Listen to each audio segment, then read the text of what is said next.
In the beginning, I was just thrilled to know that someone was asking me to be in a movie, and I thought that was all that was required. And as long as they keep asking, everything will fall into place. And I think I had to become dissatisfied with my own process, 5 or 6 movies in, where I was feeling that I was not bringing to the work anything other than that instinct. And that's when I realized that, part of me got older. And I think even if you're as old as 29, you have a different set of chops and perspective. You have a different, believe it or not, wisdom than you did when you were 24. And I think about every 5 years, I went through some sort of process of re-examining where I was in life, as a man, as well as an actor.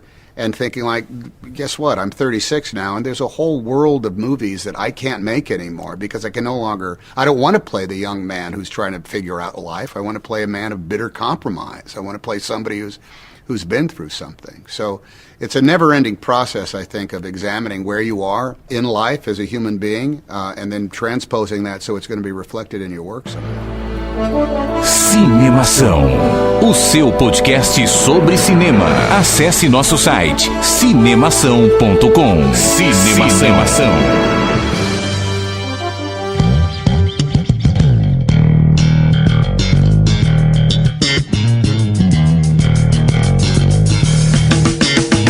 Seja bem-vindo ao podcast Cinemação número 133. Eu sou Rafael Arinelli. E a minha mãe sempre dizia: a vida é como uma caixinha de chocolate, você nunca sabe o que receberá. Boa. Forrest. Né? Clichê, né? Clichê. Eu sou o Daniel Cury e se você não gosta do Tom Hanks, Houston, we have a problem. E eu sou o Cauê Petito. E você é um brinquedo. Vai dizer que a frase dele também é clichê? É o Woody, né? Não, essa não. Não é tanto, não. Né? Tá bom. Mas a da caixinha todo mundo fala. Caixinha todo mundo fala. Muito bem, estamos aqui reunidos no podcast 133 para conversar sobre este que é o maior ator de Hollywood. Eu tô afirmando que é o maior porque ele é pelo menos o mais lucrativo ator de Hollywood. Não, até hoje acho que não. Até hoje, cara. Não, acho que ele tá em 10º. Em 10º? A lista que eu vi, ele tá em 10º. Não acredito. É porque ele tem feito poucos filmes, então. Nos últimos anos ele... O maior ator de todos os tempos é o Bill Murray, né? Mas, segundo... o Tom Hanks tá lá perto, vai. Bom, o cara que já totalizou aí mais de 4,2 bilhões de dólares em bilheteria nos Estados Unidos. Tipo, assim... Só isso, né? E no mundo foram 8,5 bilhões de dólares no mundo. Então, ele é um dos atores aí mais bem-sucedidos de todos os tempos, sem dúvida nenhuma. Talvez a minha informação tenha sido realmente, assim, meio confusa e o Dani esteja certo, porque ele viu uma lista porque eu mais acho que, tipo, recente, o Will Smith, né? foi até um pouco tempo atrás, ele era o mais lucrativo. Sim. O Will Smith ninguém, eu não sei como que tá a lista hoje também. Não, o Smith não é tão legal quanto Tom Hanks. Não é, cara. E a gente vai conversar então sobre esse ator americano, né? Ator, produtor, roteirista, diretor, cineasta, né? O nosso querido Thomas Jeffrey Hanks. Vamos conversar sobre a carreira e vida desse grande ator de 58 anos, logo depois do quadro Repercussão. Agora no Cinemação. Eu começo, então. Repercussão. E eu me surpreendi com o filme. Repercutindo o que rolou durante a semana. Repercussão.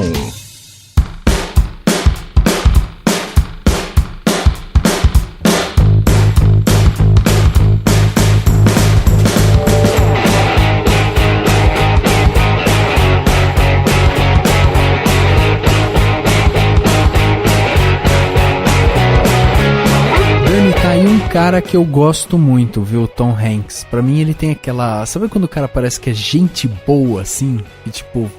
Parece que você pode sentar e conversar com ele um tempão e tal, tranquilo, sabe? É essa impressão que ele me passa. Ele e o Serginho Groisman. É verdade, não, o de Serginho Grossman eu não sou tão fã não, cara, não sou não. Deve ser gente boa, mas nada demais. Eu não sou mas fã o Tom do Hanks Serginho, deve eu só ser... acho ele gente boa, entendeu?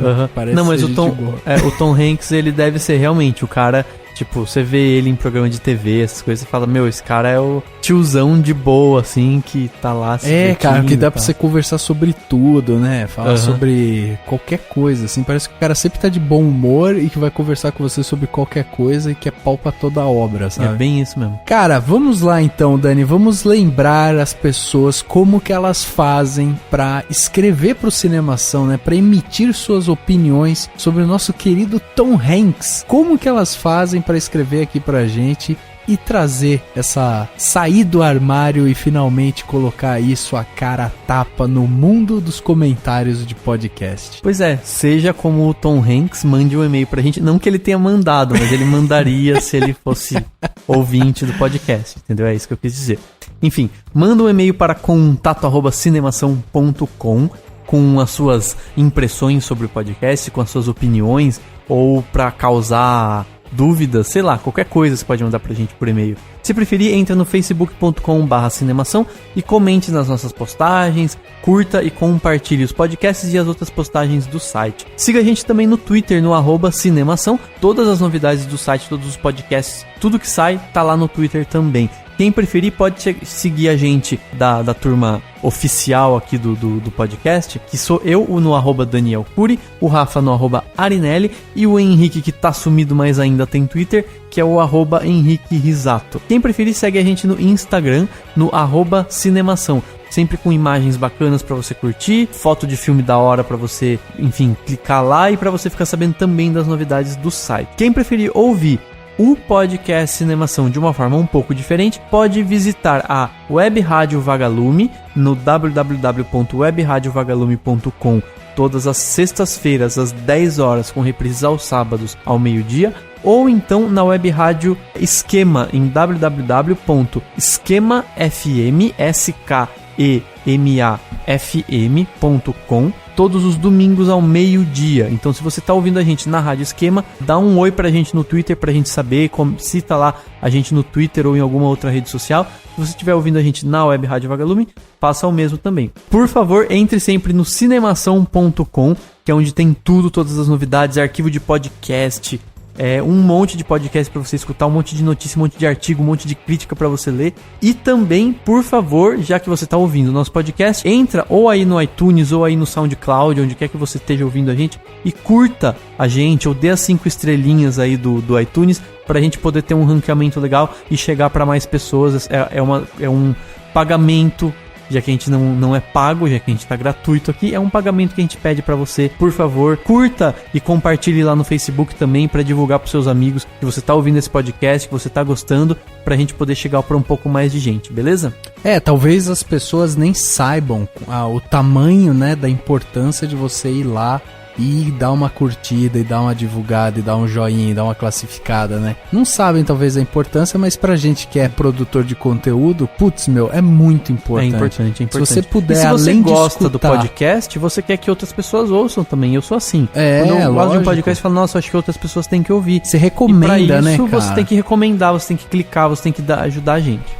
Chegando aqui nos comentários que chegaram aí ao decorrer da semana, né? Muitos comentários legais. A gente teve aí comentários tanto do podcast 131 Casablanca, como também tivemos comentários do podcast 132 Vingadores. 2 podcasts opostos, né, Dani? Só tem em comum serem filmes, né? Porque são totalmente diferentes os dois filmes, não. né? Se a gente procurar semelhança, eu acho que a gente encontra. Mas, claro, um é clássico, clássico, o outro é blockbuster. Então, assim, exatamente, são bons opostos, mas dá pra procurar. Não me desafie, Rafa. Se você me desafiar, eu vou encontrar coisa parecida. Eu vou começar a fazer paralelos entre os dois aí. Entendi. Bom, vamos começar então com um comentário que chegou do último podcast, né? Podcast no Cinemação número 132, Vingadores, a Era de Ultron. Filme que foi bastante polêmico, foi o filme do mundo mundo da podosfera, né? Todo mundo foi e falou sobre o filme, mandou comentário, fez podcasts discutindo e analisando o filme, escrevendo crítica e tal. Então esse foi o filme da semana. E aí é óbvio que a gente também aqui recebeu vários comentários também sobre o podcast, sobre as críticas que saíram e tal. E aí um deles bem legal que a gente selecionou aqui foi justamente da Amanda Aparecida dos Santos aí, que é uma ouvinte nossa já faz um tempo, né? E aí ela escreveu pra gente falando o seguinte: fala galera do Cinemação, ótimo cast. Eu gostei do Ultron como vilão. James Spader foi uma boa escolha, segurou bem o personagem, e não que a dublagem brasileira esteja ruim, mas a voz de Ultron é muito mais ameaçadora quando se vê o filme legendado. Tem o charme todo do James Spader, né, na voz do Ultron, que realmente teve bastante ganho. Mas tem aquela coisa que a gente falou também no podcast, que ela é robotizada e aí ela vai perdendo a robotização até virar quase uma voz humana, né? Sim, mas isso é até interessante. E, aliás, eu não vi o filme dublado, mas pode ser que isso tenha se perdido um pouco. Não sei, tem que analisar. É verdade. E aí ela continua, né? O filme, infelizmente, resolve muito rápido a participação da Hydra, com a morte do Barão Von Stoker, e eu queria mais da Hydra, afinal, quando cortam uma cabeça, surgem outras duas no lugar. É verdade, cara, a gente nem comentou isso, mas ela tem razão. É profundo isso.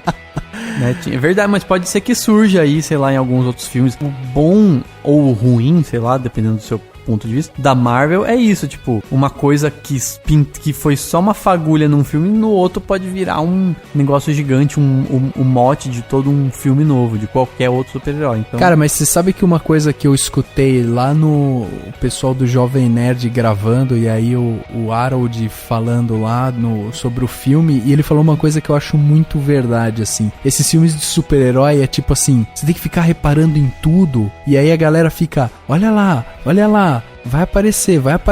Aí a hora que aparece, você fala, tá, caralho, o que é isso que apareceu? Aí o cara fala, não, isso deve ser revelado no próximo filme. Então, tipo, porra, é tanta coisinha que os caras querem jogar na tela, que eles querem dar profundidade, não sei o que às vezes acaba virando uma coisa até rasa, né? De tanta coisa que eles ficam querendo trazer, entendeu? Porque daí, assim, as pessoas ficam preocupadas com referências muito pequenas e tal, e aí o filme não tem tempo ou não tem energia pra fazer algo mais profundo, do tipo assim, vamos nos aprofundar numa temática mais ampla. Não, é só óbvio. Referência a algo que vai aparecer em outro filme, ou no filme ali, ou no filme aqui, ou no quadrinho aqui, no quadrinho colar. E daí às vezes você esquece de prestar atenção, tipo, sei lá, no que você realmente sente quando você vê tal personagem fazendo tal coisa. Não que isso tenha que ser totalmente profundo. É um blockbuster, é um filme de aventura, né? Exatamente. Mas, né, vamos combinar que dá pra ter um pouco disso também. Bom, aí a Amanda continua, né? Esse filme tem mais piadas, mas é possível perceber que os próprios personagens estão se divertindo muito durante o filme. Piada atrás de piada, o longa-metragem traz cenas icônicas, como o Ultron cantando a música do Pinóquio enquanto dirige um jato e comanda um ataque. Faz sentido a explicação do Henrique como o personagem está em 2 estúdios decidirem matar esse personagem, né? No caso ela tá falando lá sobre o Mercúrio, E aí ela fala assim, mas pessoalmente eu achei a morte de Pietro muito gratuita. Claro que com toda aquela destruição seria muito difícil alguém da equipe não sair ferido. Isso e as notícias de que esse seria o último filme com o grupo original e que a partir daqui mudaria a formação da equipe. Mas realmente teria mais impacto se um dos principais tivesse morrido. Realmente, né, teria mais impacto, é óbvio. Aliás, muita gente achava, inclusive, que por conta da construção do personagem, quem iria morrer era o Gavião Arqueiro, né? Porque você mostra família, você mostra filho, não pensei você mostra tal, e aí, daí ele morre, aí você dá um pouco mais de peso. Sim. E, cara, né, é um pouco vergonhoso o cara que tem uma mega hiper velocidade, né? Pô, morrer eu não balas. Porque ele foi salvar a menina, entendeu? Tipo, ele não morreu porque ele não conseguiu escapar. Porque ele tinha que proteger aquela menina, cara, entendeu? aquele Mercúrio do X-Men desviava das balas fácil. Ah, sim, Não, mas tanto faz. Mas então, acho que foi por isso que puseram Aaron Taylor Johnson, que ninguém gosta dele, né?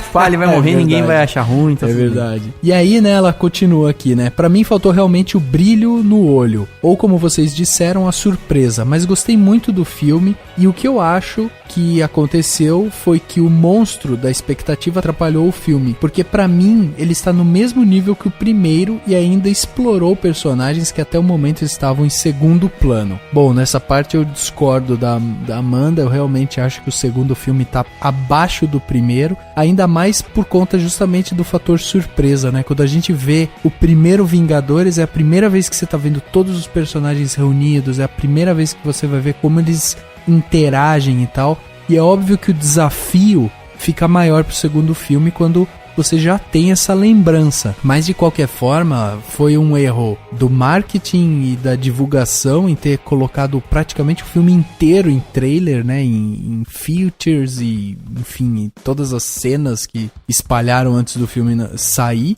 E de qualquer forma, eu acho ainda que é o filme dos dois filmes dos Vingadores, é um bom filme de diversão, de ação e tal, mas o primeiro ainda é melhor, eu acho. Mas também eu acho que assim, ela não tá tão errada porque o primeiro não é tão melhor. Eles são bastante equiparáveis, assim. Pra mim o primeiro é bem melhor. Não, tá bom. E aí ela coloca 3 PS, né? Ela coloca PS1, faltou a vinheta Eu Prefiro Crepúsculo, realmente, né? A gente tinha que ter colocado o Henrique, ter falado, né? Quando ele falou de 50 tons, e aí ele começa falando que ele prefere Crepúsculo. Então, vão lá e escutem o podcast 50 Tons de Cinza. Esse é.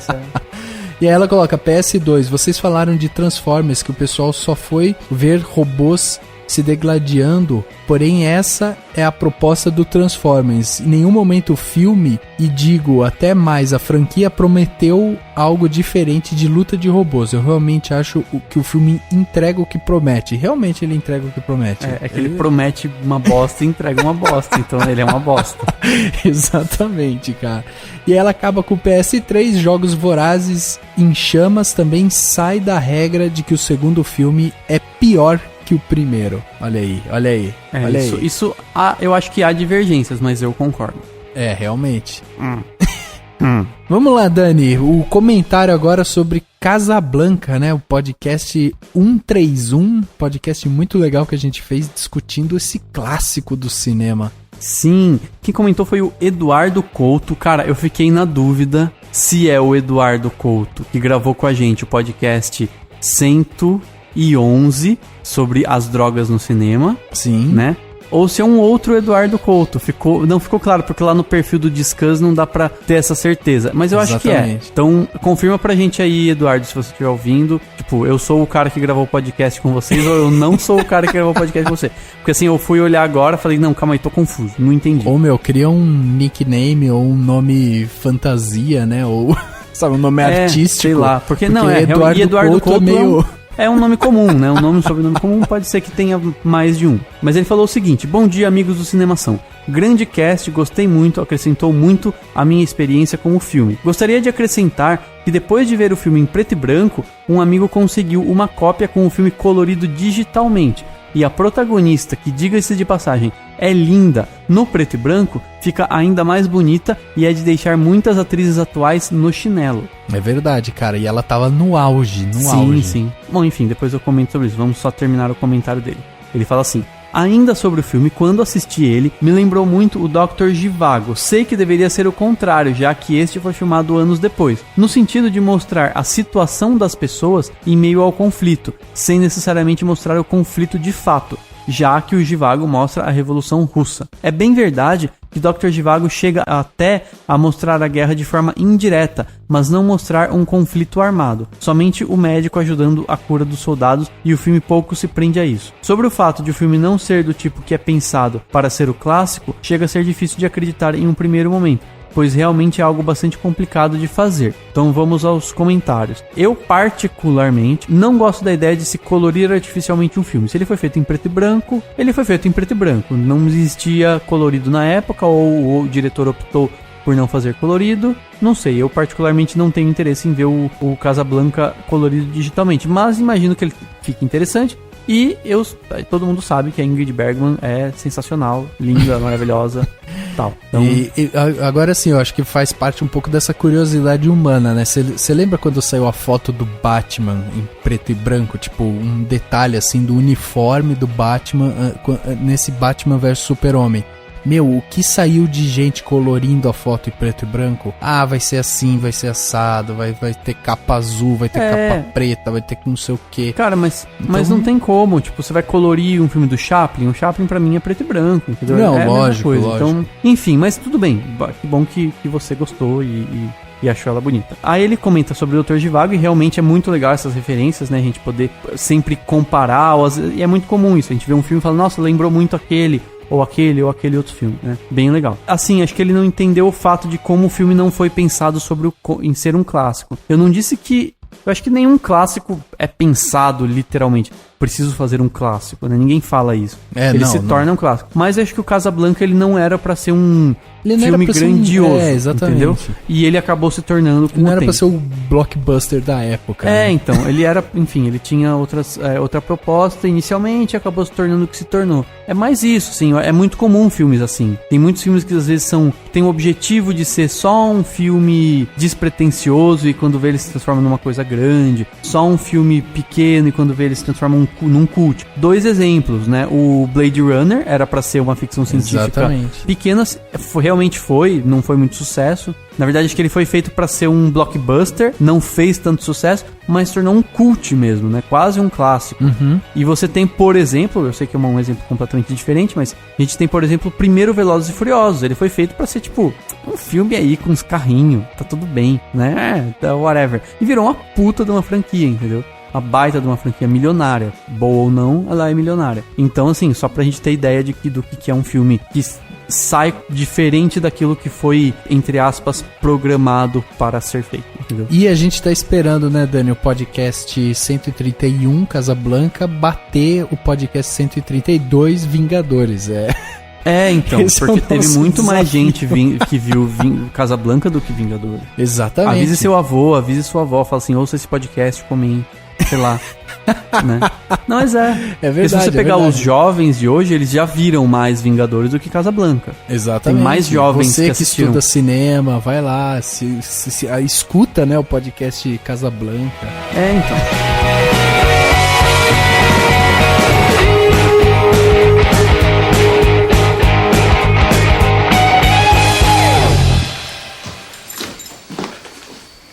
Will you marry me? I'd make a good husband, Jenny. You would, Forrest. But you won't marry me. You don't want to marry me.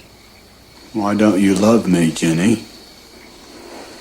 I'm not a smart man, but I know what love is.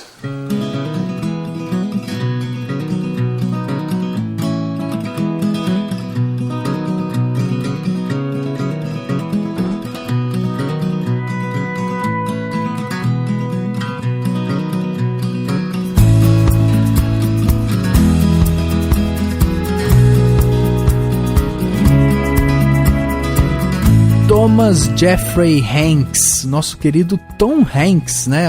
O nome aí artístico dele. Ele nasceu no dia 9 de julho de 1956. Um ator aí com 58 anos. Nasceu Prestes a fazer 59. prestes a fazer 59, exatamente. E nasceu na cidade de Concord, na Califórnia, né? E ele é um cara que, tipo, mudou muito de cidade quando era menor, né? Isso porque, com 5 anos de idade, ele viu seu pai e a sua mãe se divorciarem e ele acabou sendo criado. Aliás, ele e os 2 irmãos, né, que ele tem, foram criados pelo pai, que era um chefe de cozinha. Olha só que legal isso. E aí ele foi lá morar com o pai dele, que é o Amos Hanks, né? E eles mudavam muito de cidade, não paravam em lugar nenhum. Afinal de contas, o Tom Hanks até brinca que a quantidade de cidade que ele mudou, que deve ter sido mais de 10 cidades que ele morou, foi mais ou menos, cada cidade o pai dele tinha uma nova, sabe, uma nova namorada e tal. Tipo, o pai dele era bastante galanteador. Sim. Mas o pai dele depois se casou com uma descendente de chineses, Exatamente, né? exatamente. E ele tem pelo menos um irmão, mas talvez não é, que enfim, tem traços asiáticos e tal. Então, Nossa, essas duas enciclopédias sobre o Tom Hanks, eu realmente sei mais sobre os filmes mesmo. não, mas é pra ser isso mesmo, é pra ser isso. Eu sei que ele parece um tio bem legal, assim, que sabe, ele não ia fazer piadas do pavê. Tipo, eu falei, pô, esse cara podia ser meu avô, tá ligado? Bem isso mesmo, bem isso. Ele é assim. Mas olha que interessante. Da família do pai do Tom Hanks, ele é descendente de britânicos. Sim.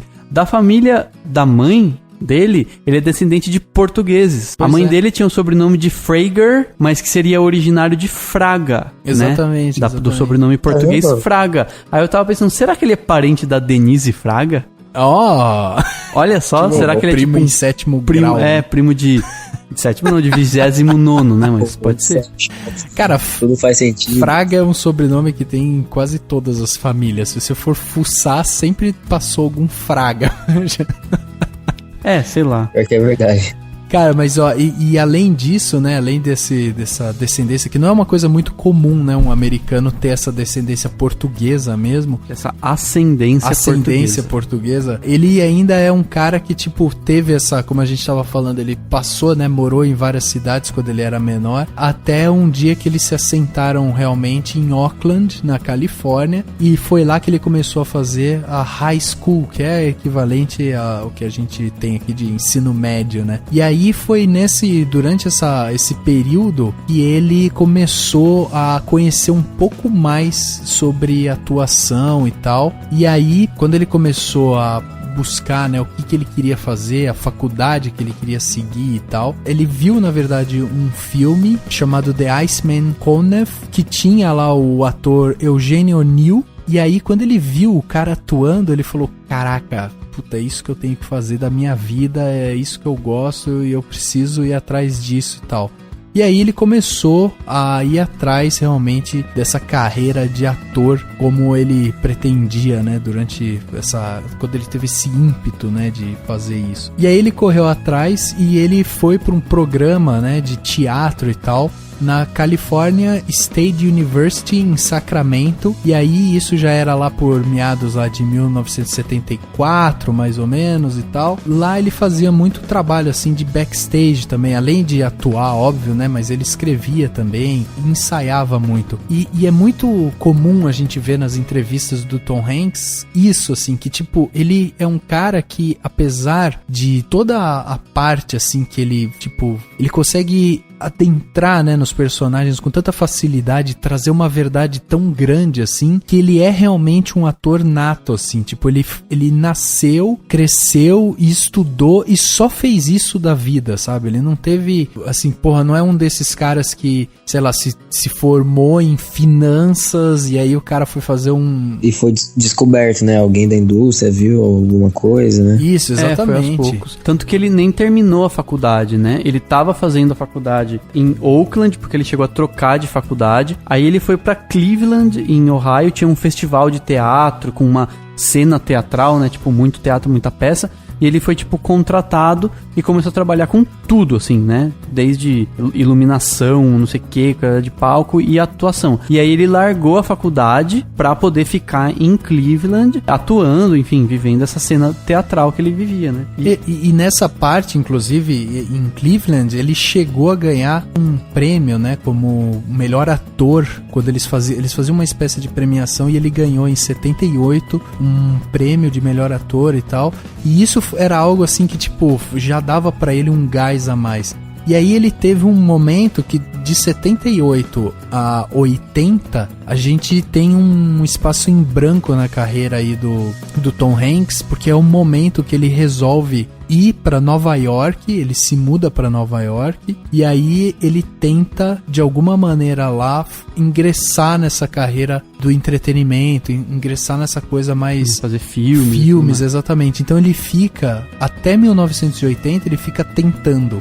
Vai fazendo audições e tal, até a hora que ele começa a ganhar um pouco mais de relevância, né, em alguns momentos, e aí ele é chamado para fazer um personagem. Na verdade ele faz uma ponta num filme que se chama Trilha de Corpos, e aí finalmente ele é chamado para fazer o personagem principal de um seriado que se chamava Bosom Buddies. E aí é muito legal porque ele já estava casado com a Samantha Lewis, que era uma atriz e tipo tava ali e também virou produtora, né? E aí ele fica casado com ela até 1987. E nisso ele tem 2 filhos com ela, e um deles é justamente o Colin Hanks, que é a gente já viu ele aí em alguns papéis, vira e mexe, aparece fazendo alguns ele faz muita TV, muita série de TV. Exatamente. Hoje. Mas não é, infelizmente, o talento do pai. Não, enfim, ou talvez ele tenha seguido outro rumo e tal.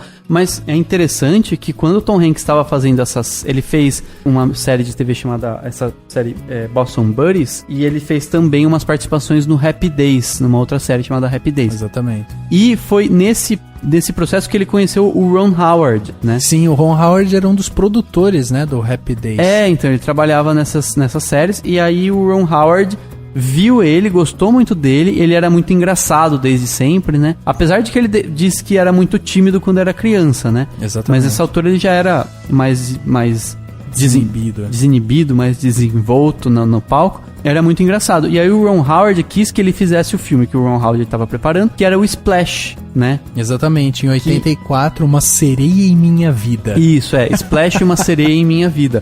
Clássico da Sessão da Tarde. Classicão. E aí o que acontece? O Ron Howard queria que ele fizesse um cara engraçado. Tipo, né? Assim, queria que ele fizesse o personagem que é o alívio cômico do filme. Só que ele foi tão bem que aí ele decidiu chamar o Tom Hanks pra ser o personagem principal. Exatamente. Porque inicialmente o Tom Hanks iria fazer o papel que acabou indo pro John Candy, né? Que é o John Candy que faz, tipo, o amigo dele, que é engraçadão, que é zoão e tal, assim. Então ele acabou meio que pelo talento dele, o Ron Howard viu que ele podia fazer o protagonista do filme, né? É legal também da gente falar, Dani, que antes, inclusive, dele chegar mesmo no filme, ele fez o Bosom Buddies, mas teve só 2 temporadas esse seriado, e aí ele acabou saindo e ele fez bicos em vários outros, né, seriados. Ele, tipo, participava de um episódio, de outro e tal, mas esse é um momento da carreira dele que ele realmente, tipo, tá correndo atrás e tá investindo na carreira de ator em busca desse lugar ao sol, assim. E aí ele tem essa grande oportunidade que o Ron Howard chega e fala, você vai ser o protagonista, e meio que, assim, durante as gravações, né, do Splash, ele chega pro Tom Hanks e fala, cara, você é um ator de comédia, você é um comediante, e a gente precisa ver você se desinibindo mesmo, a gente quer ver você improvisa, tenta fazer coisas que a gente não tá ali. E aí tem uma cena bem icônica desse filme, que é uma que ele chega bem feliz na fábrica, né, que ele trabalha lá e tal, e aí ele brinca com uma batata, ele coloca uma batata no pescoço e vem cantando a musiquinha da batata e tal, e aquela cena é totalmente improvisada por ele, é uma cena totalmente livre, e ele precisava mostrar o personagem feliz e tal. E o Ron Howard, ele vê nessa cena justamente esse ator que consegue criar esses improvisos de uma maneira que é natural, entendeu? E isso acaba marcando uma parte da carreira do Tom Hanks, que é transformar muitos personagens em algo real, em algo palpável. A atuação dele acaba sendo tão fantástica por ser um cara que realmente ele ultrapassa, né, essa linha de personagem-ator, né? Ele é bom pra fazer, tipo, o regular guy, né? O cara comum, o cara que a gente se identifica, né? Sim, é bem isso mesmo. Aliás, eu pensei agora, pode ser uma viagem minha, mas assim, o Splash, ele era um filme, tipo, independente, não era pra ser o sucesso que foi. E ele acabou se transformando num baita de um sucesso. Todo mundo na época adorou o filme, foi muito pro cinema, ele deu uma bilheteria muito alta pra época, e foi o que alavancou a carreira do Tom Hanks, né? Tipo, ninguém conhecia o Tom Hanks, de repente, pô, quem é esse cara que faz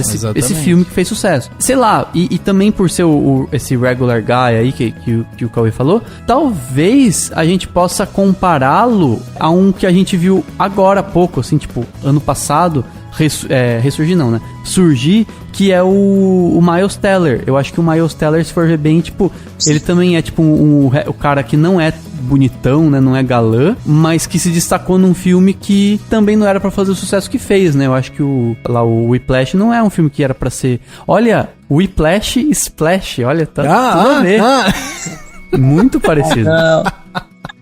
Mas enfim, mas assim, sei lá, sabe, dá pra fazer um paralelo só pras pessoas entenderem. Acho que é uma forma da gente também se transportar, tipo, ir lá pra... O Splash é de 86? O Splash é de 84. É de 84, o Splash é de 84. É pra gente, tipo, tentar se transportar pra 84 e ver como é que foi o Splash. Tipo, imagina, surge o filme...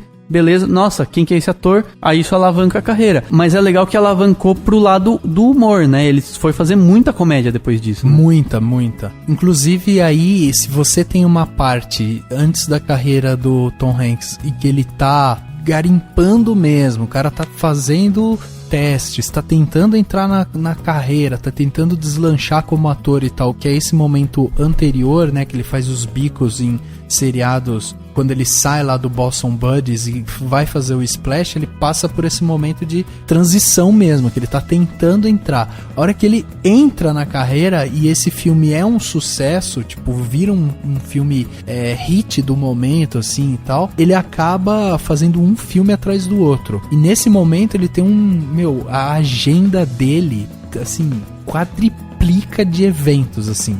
Tanto que ele lança em 84 Splash, ao mesmo tempo que ele tá acabando de fazer Splash, ele faz a última festa de solteiro. Esse que é também um baile. Não chegou a ser um clássico da Sessão da Tarde, porque... Já vem clássico. Não, então, mas ele é um filme mais pesado, né? Provavelmente, se ele passou um pouco mais sexualizado. Né? Então, se ele passou na Sessão da Tarde, foi na época que não tinha... Não é pra... Mas, por exemplo, se tem um clássico da Sessão da Tarde, esse seria o clássico, sei lá, da tela quente, assim, sabe? Por aí, porque... Na minha infância, na verdade, eu conheci por causa dos meus pais, que eles assistiam bastante filmes do Tom Hanks, aliás, eles são bem fãs dele, como todo mundo, eu acho, né? Mas, enfim. Sim, mas assim, pode ser que tenha passado na Sessão da Tarde, na época em que não existia muita preocupação com censura, né? Porque não tinha classificação indicativa e tal. Hoje jamais passaria, porque é um filme mais pesado. Mas ainda assim... Já passou o Robocop na Sessão da Tarde. Claro. Não, mas eu tô falando assim, se pensar que passava a prova da banheira lá no Gugu, a televisão não era preocupada com esse tipo de coisa. Então, aí esse filme, em 84, A Última Festa de Solteiro, ele lança, tipo, meio que logo em seguida ao Splash. Aí ele começa a filmar já Um Dia a Casa Cai, que também é outra comédia, que daí já sai em 86. Em 86 ele também lança Nada em Comum e É Preciso Dizer Adeus. Tudo em 86. O cara lança 3 filmes em 86 e 2 filmes em 84. Então, quer dizer, além disso, né, o cara é envolvido com eventos, com a vida pública e tal. E aí, em 87, ele lança o Dragnet, né, Desafiando o Perigo. E aí, esse daí já é um filme, assim, um pouquinho... Também comédia, tipo, tudo dentro da parte de comédia e tal. Mas esse já é um pouco assim, mas já não é... Só voltando, em 85, ele fez umas comédias bobinhas, né? Exato. Inclusive uma outra com o John Candy, que foi, em português, Voluntários da Fusarca. Seria Volunteers, né, em inglês, sei lá. Que é bem boba mesmo, você vê que é bem bobinha. E ele declarou que foi com porque o Nada em Comum, ou Nothing in Common, é um drama, né? É um pouco de comédia, mas é um pouco mais pegado pro drama. E ele declarou que foi a partir do Nada em Comum que ele percebeu que ele queria fazer filmes mais sérios. bobos, entendeu? Exatamente. Ele queria fazer filmes que não tivessem só comédia ou que não tivessem só bobeira, entendeu? E que pudesse expor mais a atuação dele, né? O potencial completo dela, assim. Exatamente. É, isso mesmo. E até porque ele teve uma identificação muito grande, né, com o Nada em Comum. Porque o Nada em Comum é o Tom Hanks e o Jack Gleason. E o Jack Gleason faz um papel de um cara que sofre de uma doença e tal. E aí ele é tipo um padraço, né, do personagem do Tom Hanks e tal. E aí ele precisa ser internado, só que na verdade o pai biológico tá no mesmo ambiente ali que o pai adotivo e tal. Enfim, passa por um processo desse, e o Tom Hanks se identificou porque era um momento em que o pai dele também não estava muito legal nessa época e tal. Então ele cria também essa identificação com o filme e acaba, tipo, querendo explorar um pouco mais esse lado dele justamente dramático, né?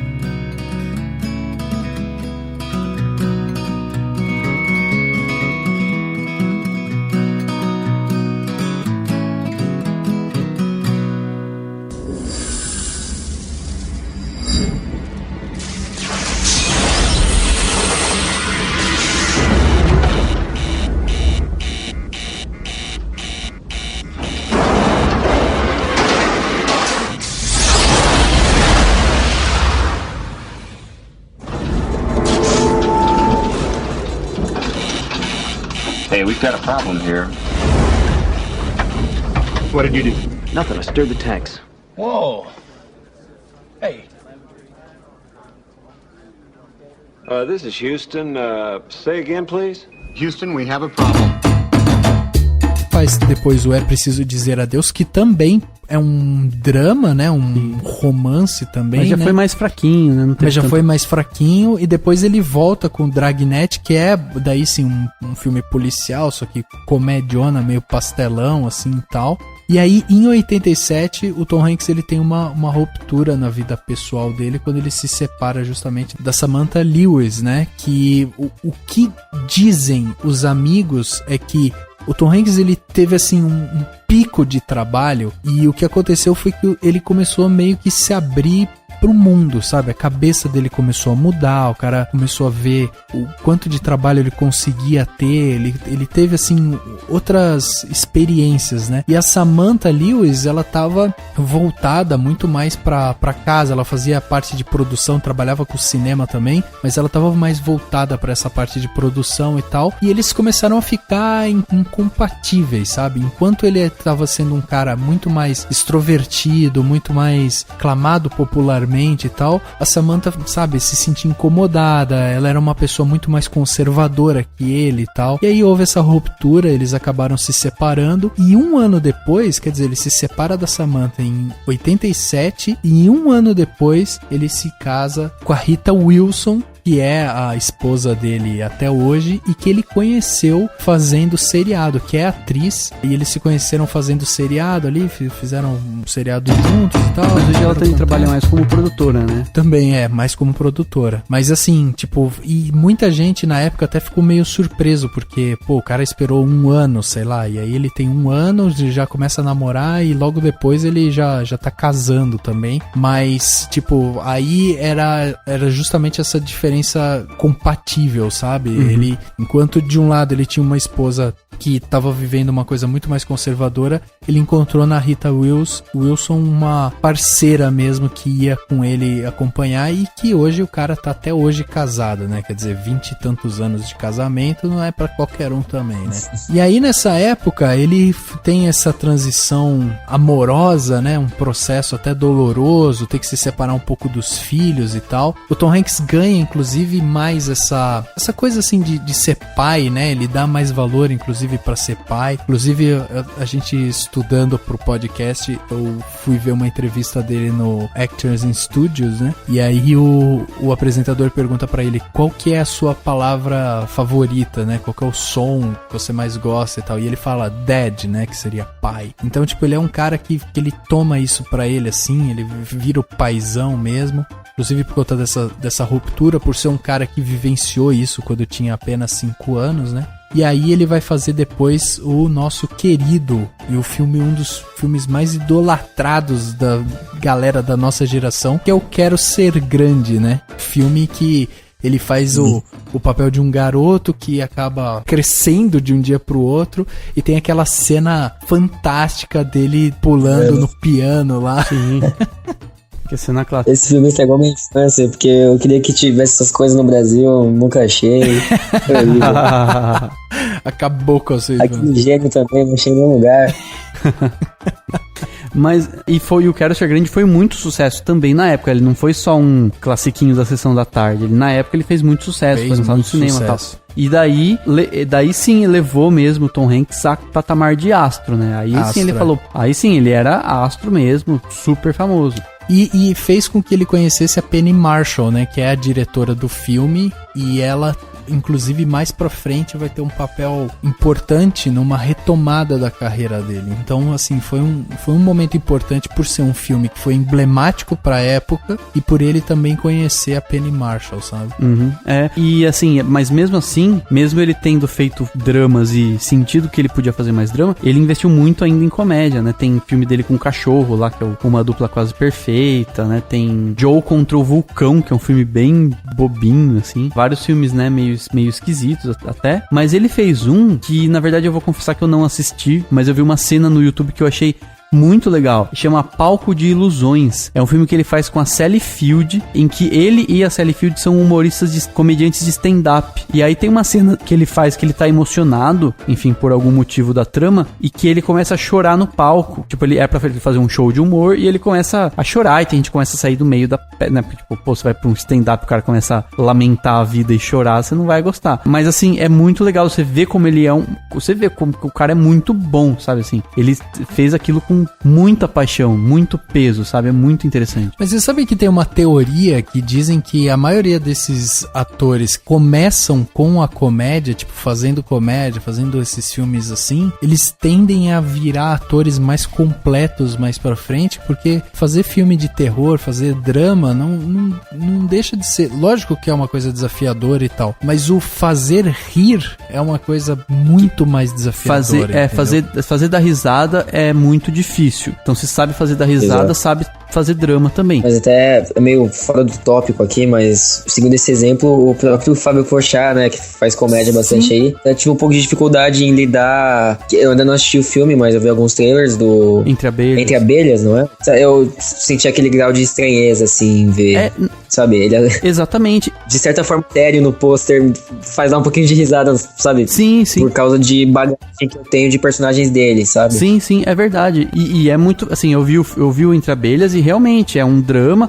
O Fábio Porchat faz muito, ele manda muito bem. Por quê? Porque ele, fez sempre comédia e tal, então ele consegue fazer o drama com talvez mais naturalidade. Assim, em termos de debate, se a gente parar pra debater, tem muito de drama na comédia, né? Pra você fazer rir, você precisa, tipo, tocar o público de uma forma que o drama também exige, sabe? Você precisa criar uma empatia que o drama também exige, assim, sabe? Se você levar a comédia pra teoria, ela pressupõe o drama antes da comédia. Então, não à toa, muito desses caras, inclusive nessa época, o Tom Hanks também fazia isso, trabalha fazendo muito esse stand-up comedy, né? Porque é um momento que ele tem também, inclusive, pra se desafiar quanto comediante, né? O cara escreve seus textos, vai pro palco, dá a cara a tapa e vê ali naquele momento real a reação do público com as piadas que ele tá fazendo. Então é um momento que ele treina o improviso, é um momento que ele treina toda essa parte de decoração também de texto.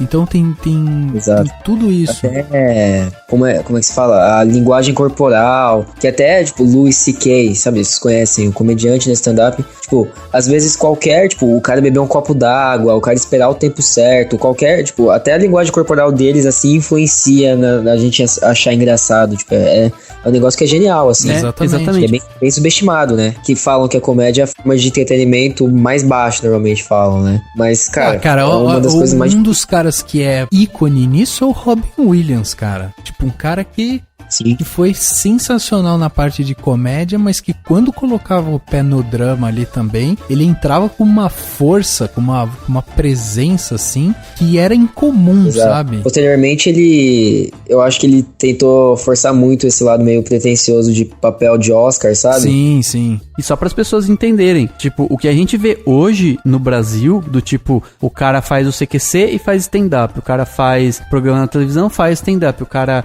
tem vídeo no YouTube, faz stand-up. Nos Estados Unidos isso existe desde antes da década de 90. A gente tá falando aqui da década de 90. Antes disso já tinha, sempre teve o stand-up como uma espécie de um trabalho que ajuda o ator para ele se desenvolver, traz um ganha-pão para ele, é um segundo trabalho que ele pode ter, ele pode acompanhar e é importante pra carreira. Então, assim, no Brasil isso a gente viu muito pouco antes dessa onda recente. Exato. Na época era super comum, todo mundo sempre fez.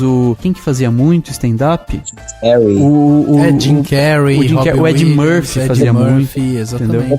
Exato. Então, esses... O Jim Carrey é um ator que eu acho que, sabe, ele podia ser muito mais se ele continuasse seguindo a onda dos papéis como O Mundo de Andy, O Show de Truman e até o próprio Brilho Eterno de Uma Mente Sem Lembranças. Sim. Que, sei lá, eu acho que ele teve, principalmente nos últimos anos, más escolhas de carreiras, assim, um desperdício de potencial, sabe? Sim, sim. Bom, aí o Tom Hanks faz então em 88 o Quero Ser Grande, né? Aí ele faz uma sequência de filmes que acabam sendo todos mais ou menos o mesmo nível, né? Uma Dupla Quase Perfeita, que é um que ele faz o papel de um policial com um cachorro. Aí ele tem Meus Vizinhos São um Terror, que também é uma comédia.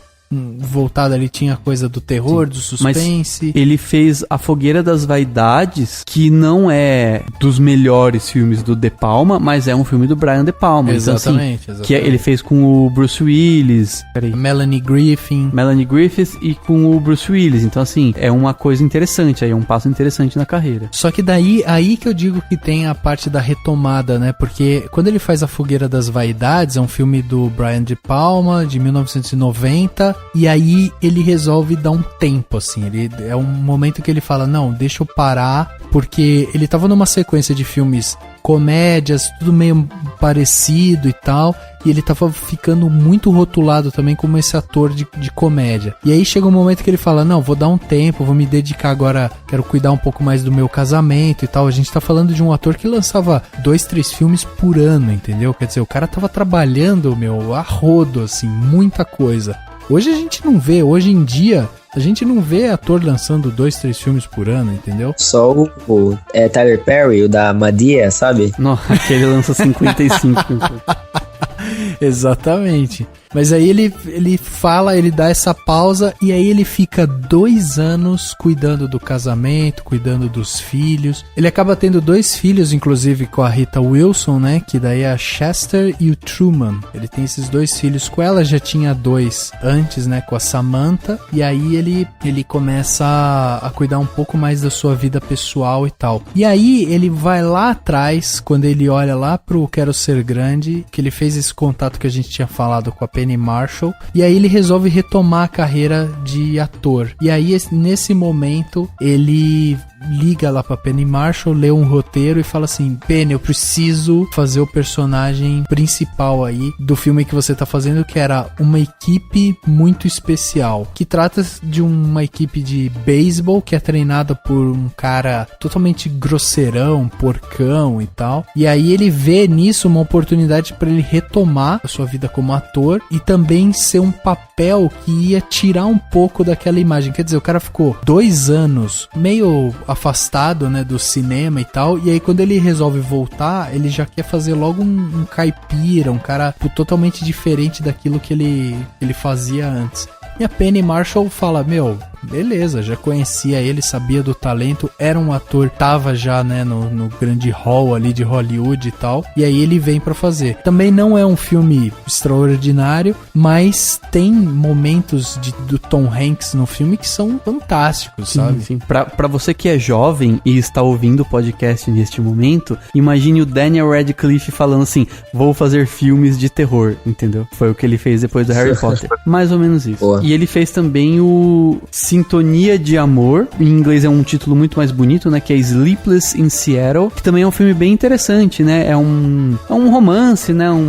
Assim, tem um pouco de comédia, mas é um romance mais suave. E é da Nora Ephron. Que, assim, eu gosto muito dessa diretora. Ela faz filmes leves, né? Ela faz filmes gostosinhos, bonitinhos, fofinhos. Feel good movies, né? Pra você se sentir bem. Exatamente. Ela só faz feel good movies, né? E aí eles gravaram esse Sleepless in Seattle, Sintonia de Amor, que é com a Meg Ryan, né? Exatamente. Tipo, é ele e a Meg Ryan numa espécie de romance separado, porque cada um tá numa cidade. Tem umas cenas que é bem legal pra você conhecer a geografia dos Estados Unidos, porque ele mostra lá pro menino, não lembro se é filho dele, que ele fica assim, você sabe onde estamos? Estamos em Seattle. E aí ele mostra, tipo, onde ela está? Ela está, tipo, quase em Nova York. Temos que cruzar os Estados Unidos. Aí você vê os Estados Unidos, assim. É bem legal. Mas é legal que, assim, de certa forma, é uma certa prévia pra um filme bem mais famoso que vai ter mais pra frente, que também vai ser da Nora Ephron, né? Ah, sim, é. Não, e já começou a criar, né, essa parceria Tom Hanks e Meg Ryan, que, aliás, né, hoje em dia o Tom Hanks envelheceu muito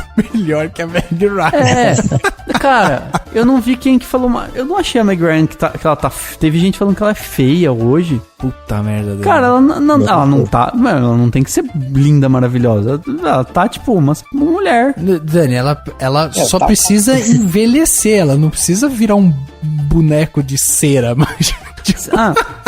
mas sei lá. A boca tem um pouquinho de aflição, sabe? Sei lá, alguma coisa lá tá errada, mas ela não é feia. Não, sei lá, não, mas assim, sei lá, não, por mim tanto faz, whatever. Wilson, where are you? Wilson!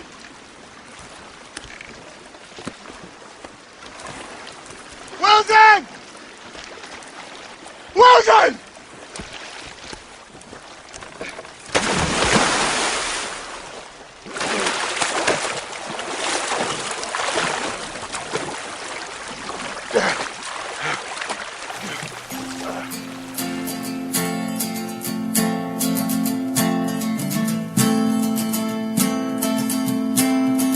I was bruised and battered, I couldn't tell what I felt, I was unrecognizable to myself. Bom, ele retomando a carreira dele, né, em 92, ele faz então uma equipe muito especial e depois faz Sintonia de Amor, e aí, ele vem e muda completamente o patamar de ator que ele é quando ele faz Filadélfia em 93.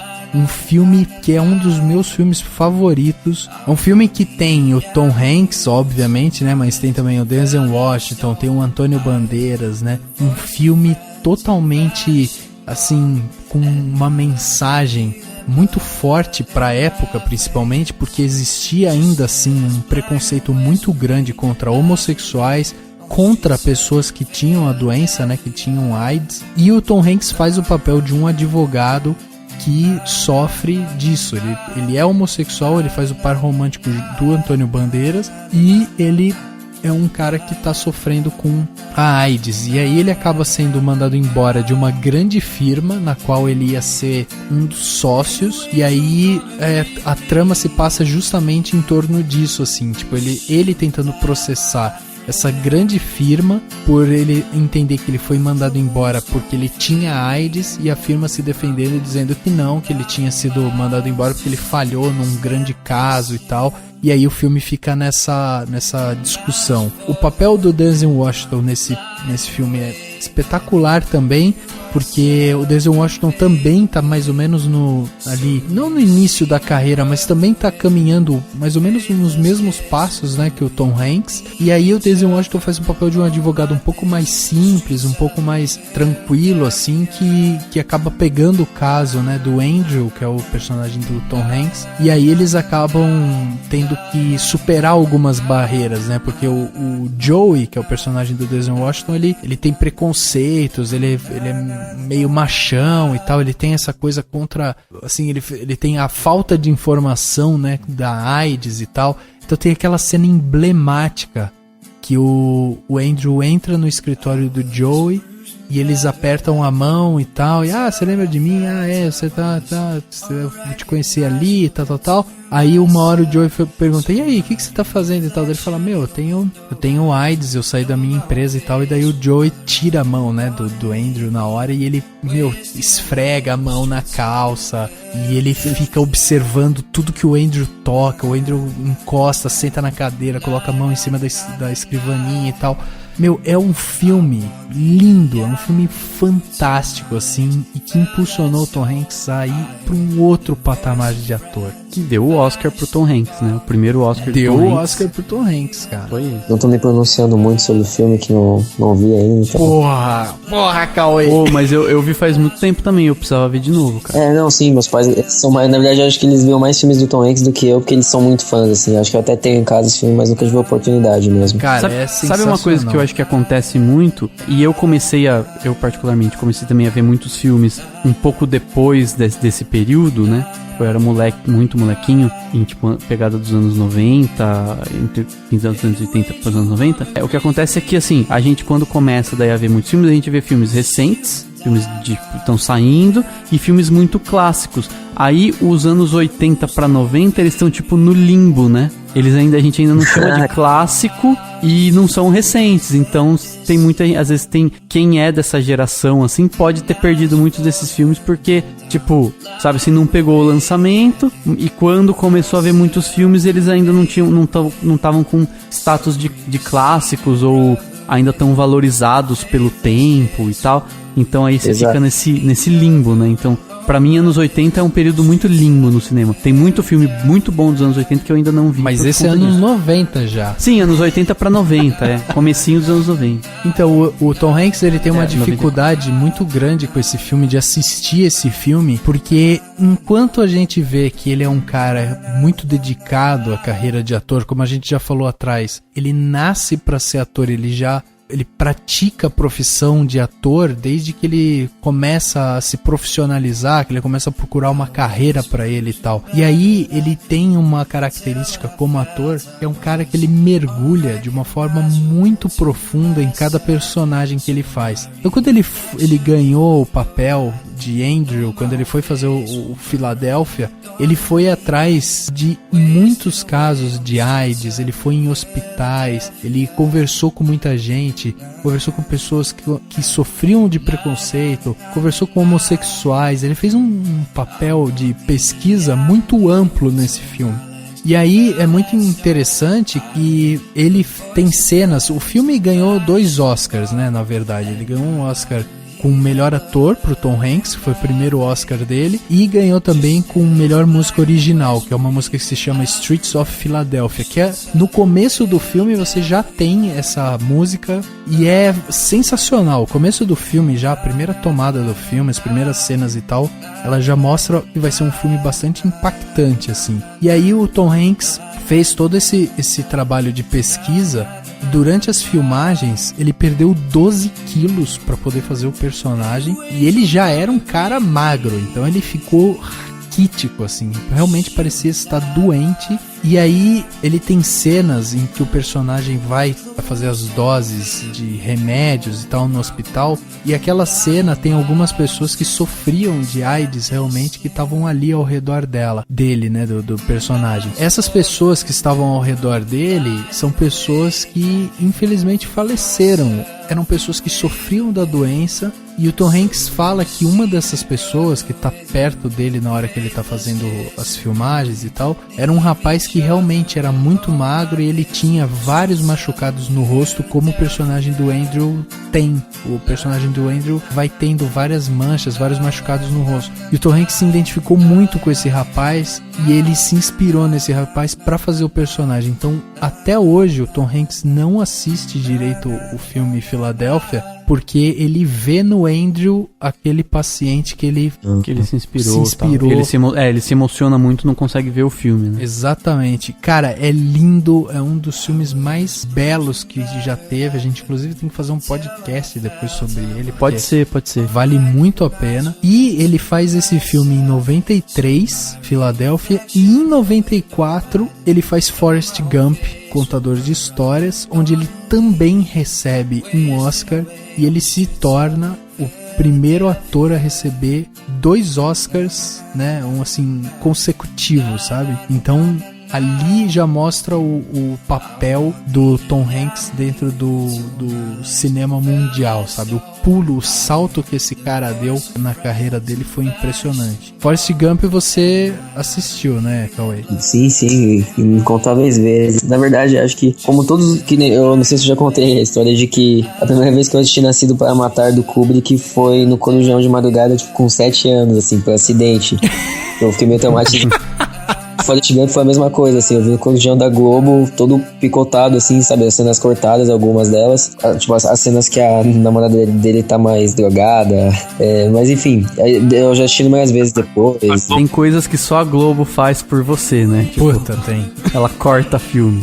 Então, mas enfim, é um clássico, um jovem clássico. Sim, Forrest Gump é fenomenal. Cara, um filme do Robert Zemeckis e um filme que hoje a gente tem, né, inclusive a nossa querida Robin Wright, que trabalha lá no House of Cards, né? A esposa, a Claire, a esposa, né? Do Kevin Spacey, né? E aí a gente tem o Tom Hanks nesse filme, um filme também sensacional. O filme, ele foi tão aclamado, foi um filme de 55 milhões de dólares, que pra época era já considerado um filme de bastante gabarito, né? E um filme que abocanhou... É respeitável. Exatamente, porra, muito respeitável. E o filme abocanhou melhor filme, melhor diretor, melhor ator, melhor roteiro, melhor efeitos especiais e melhor montagem. Aliás, o Forrest Gump tem, assim, uma das suas grandes características é justamente essa parte de efeito, né? Você conseguir colocar o Forrest do lado do Elvis, do lado dos presidentes. Exato.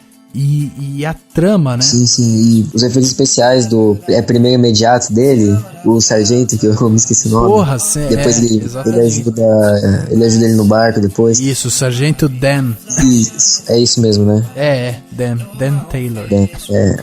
Os efeitos especiais pra época das pernas dele são geniais, assim. Sim, sim. E foi o primeiro filme do Tom Hanks com os Zemeckis, né? Que tinha, tipo, antes do Forrest Gump, os Zemeckis tinha feito, tipo, uma trilogiazinha chamada De Volta pro Futuro, né? Dizem que é legal, assim. Né?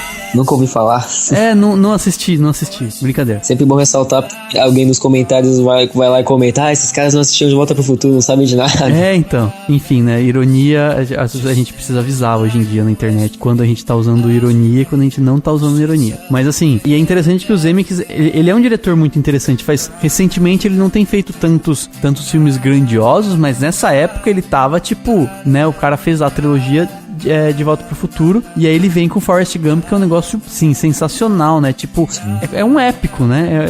Mas daí esse sim foi feito pra ser, né, um épico. Ele foi feito pra ser um filme, tipo, sabe assim, impactante desde o começo, cheio de referências e cheio de coisa, com atuações que desde o princípio, pelo que eu percebo dele, eram pra ser, tipo, intensas, né? E aí é o reencontro do Tom Hanks com a Sally Field, né?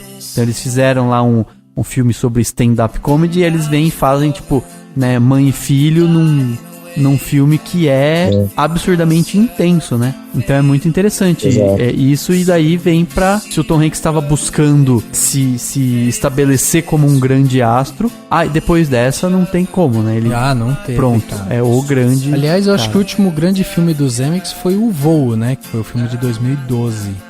Sim, mas... Próximo com o Joseph Gordon-Levitt, né? The Climb, se não me engano. Isso, é A Travessia, né? Isso, que é sobre aquele negócio do cara fazer skyline, né? Exato. E esse filme também, o Forrest Gump, pra mim, assim, certo que o próprio De Volta para o Futuro, a gente já percebia o apreço dos Zemeckis pelos efeitos especiais, por sempre, sabe, pela inventividade que eles podem chegar, né? E eu acho que isso, na verdade, foi uma coisa meio... Não foi de tão bom pra ele, porque ele ficou naquela febre de realizar filmes com motion capture, né? Que ele quis aprimorar, e apesar de muitos deles serem muito bons, alguns deles já são mais questionáveis, assim. Fantasmas de Scrooge, Marte Precisa de Mães, sim, o próprio Expresso Polar, que é com que o Tom Hanks faz vários personagens, eu particularmente não sou muito fã, não, viu? até quando mais novo, eu não achava um bom filme de Natal, assim, sabe? Sim, então, sei lá, não me pegou, assim. Mas o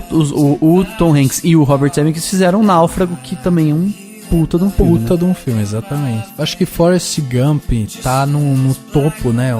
No topo da carreira do Tom Hanks, assim, da sua filmografia, assim.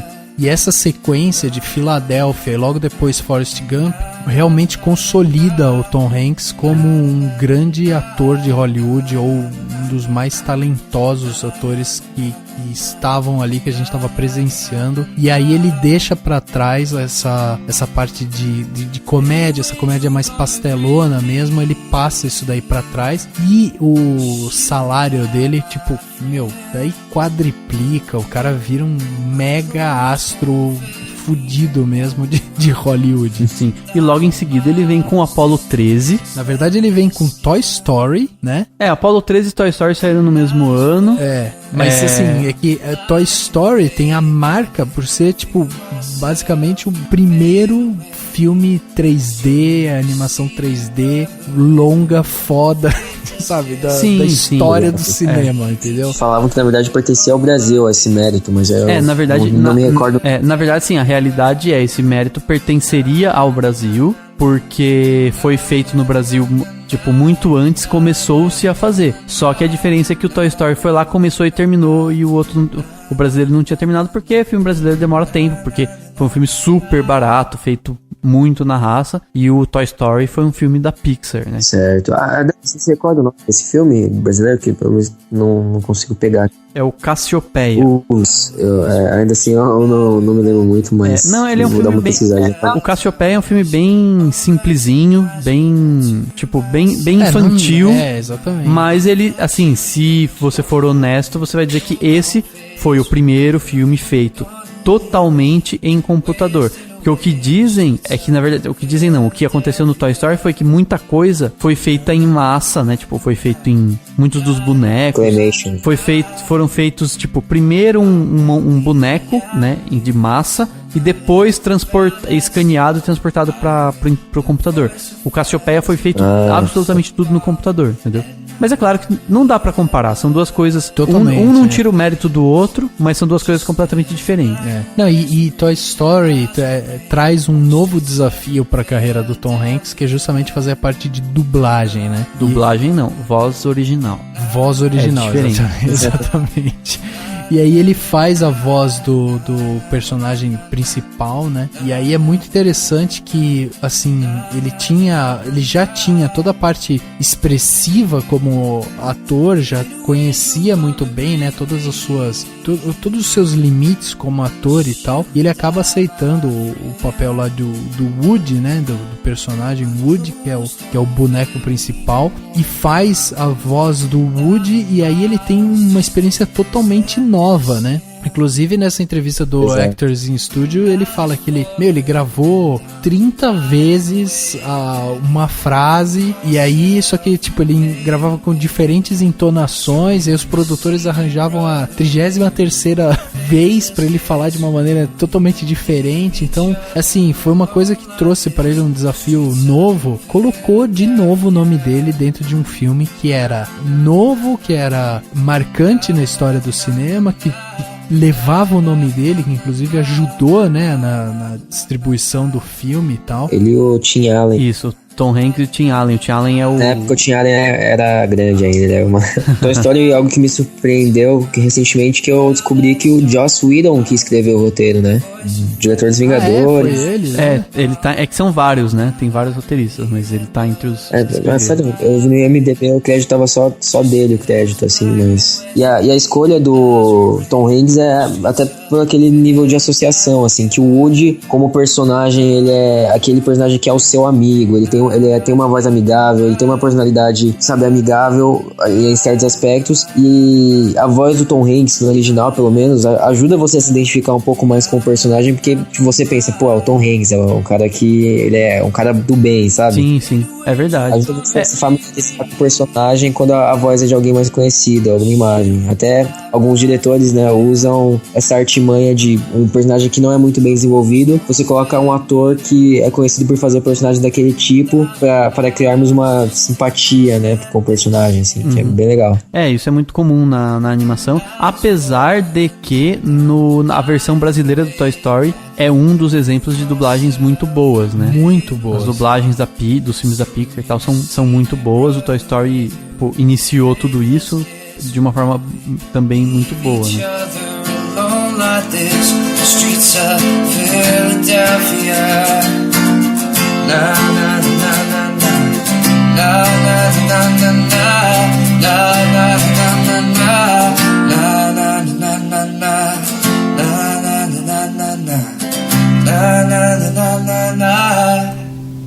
Excuse me. Am I being fired? Let me put it this way, Andy. Your place in the future of this firm is no longer secure. We feel it isn't fair to keep you here when your prospects are limited. And now, I don't want to rush you out. We've got a committee meeting. Excuse me, Charles. With all due respect, this is preposterous. It doesn't make any sense. Oh, you're right, Beckett. You don't have an attitude problem. Take it easy, Walter. If you had lost confidence in me, why'd you give me the Highline suit? Depois de lançar o Toy Story, ele lança também, né, no mesmo ano, o Apollo 13, volta com a parceria com o Ron Howard, né? Tipo, vai lá, vai fazer de novo e tal. Inclusive tem um depoimento muito interessante nesse filme, de um dos atores falando que quando eles descobriram que era o Tom Hanks que iria fazer o papel do capitão, e que esse capitão era, né, o cara que tipo, ia dar as coordenadas e tal, eles já sabiam que o Tom Hanks ia estudar absolutamente tudo de astronomia, de astrologia, do cacete A4. Astrologia? Enfim. Não, ele ia estudar tudo, entendeu? Possível sobre o espaço. Ele ia conversar com astronautas, ele ia fazer de tudo, assim, porque ele era o cara que ia chegar, tipo... Nível Nolan de estudo. Exatamente, totalmente, cara. E ele vai, ele estuda e tal, e ele chega realmente no set com outra ideia, né, do personagem, com várias camadas a mais de conhecimento e tal. E isso dava pra ele mais segurança, né, pra interpretar o personagem que era o Jim, né. Num período de 2 anos, ele foi responsável por 2 frases que estão entre as, 20 frases mais icônicas do cinema, né? Que é a vida é como uma caixa de chocolates, do Forrest Gump, e Houston, we have a problem, que tipo, acho que todo mundo fala isso, né? Até quem nunca viu o filme fala, Houston, we have a problem. Exatamente. Mas ó, e olha como o cara já tá num nível fodônico de ator, né? Porque ele faz o Toy Story, que foi um filme que, tipo, marcou a época e tal. Daí ele faz o Apollo 13. Apollo 13, tipo, leva o Oscar de melhor som, melhor edição, mas concorreu a melhor filme, melhor ator e atriz coadjuvante, roteiro, trilha e tal, né? Então, tipo, ele já tava em mais um filme mega, super, hiper premiado. E, ao mesmo tempo, no mesmo Oscar, né, ele estava também sendo indicado com Toy Story em melhor trilha sonora, melhor roteiro original, melhor canção. Então, assim, o cara tá numa fase, nesses final, né, metade dos anos 90, 95, 96, ele tá numa fase primorosa. E aí ele faz... O filme em 96 ele faz o The Wonders, que daí já é um filme que ele vai experimentar algo totalmente novo, porque ele dirige, escreve e atua no filme. Sim. E produz, né, lógico. Tipo, se ele tá, assim, já é um ator totalmente consolidado no mercado e já tá completamente, assim, seguro da posição dele, o cara ainda tá querendo experimentar coisas novas, né? Sim. E o The Wonders enganou muita gente, né? Muita gente. Todo mundo achando que era uma história real, que aquela música existiu na década de 60 e tal, nada a ver, né? Mas tudo bem. Mas é muito legal o The Wonders, cara. É tipo um dos filmes que eu mais me diverti assistindo, assim, quando eu vi, assim, eu achei muito legal. E é tão bom que as pessoas acham que é real, né? É tão crível, né? Tipo, que é uma história que aconteceu na década de 60. Total.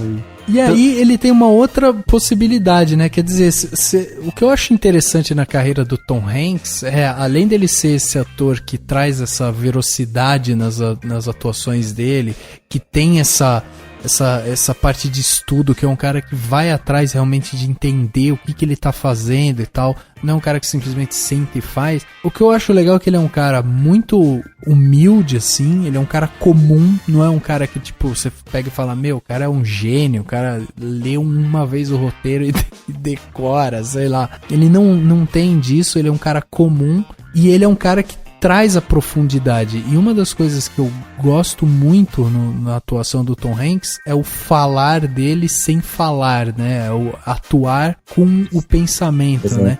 Como ele tem cenas muito icônicas dele que ele não fala, que ele apenas demonstra, que ele fala num olhar, entendeu? E aí a gente vê um cara que tá completamente consolidado no mercado, com 2 Oscars de melhor ator e tal, e daí ele vai se experimentar fazendo voz de personagem 3D. Em seguida ele volta a fazer uma parceria com Ron Howard, quer dizer, não esqueceu realmente das suas origens. E aí ele vai produzir, dirigir e tal o The Wonders. Aí o The Wonders é um filme que toma tempo, porque quem dirige o filme e tal precisa reservar pelo menos uns 2 anos da vida ali para dirigir, produzir, escrever o filme e tal. E aí em seguida ele tem a possibilidade de trabalhar com o Steven Spielberg, né? O primeiro filme que ele vai fazer com o Steven Spielberg.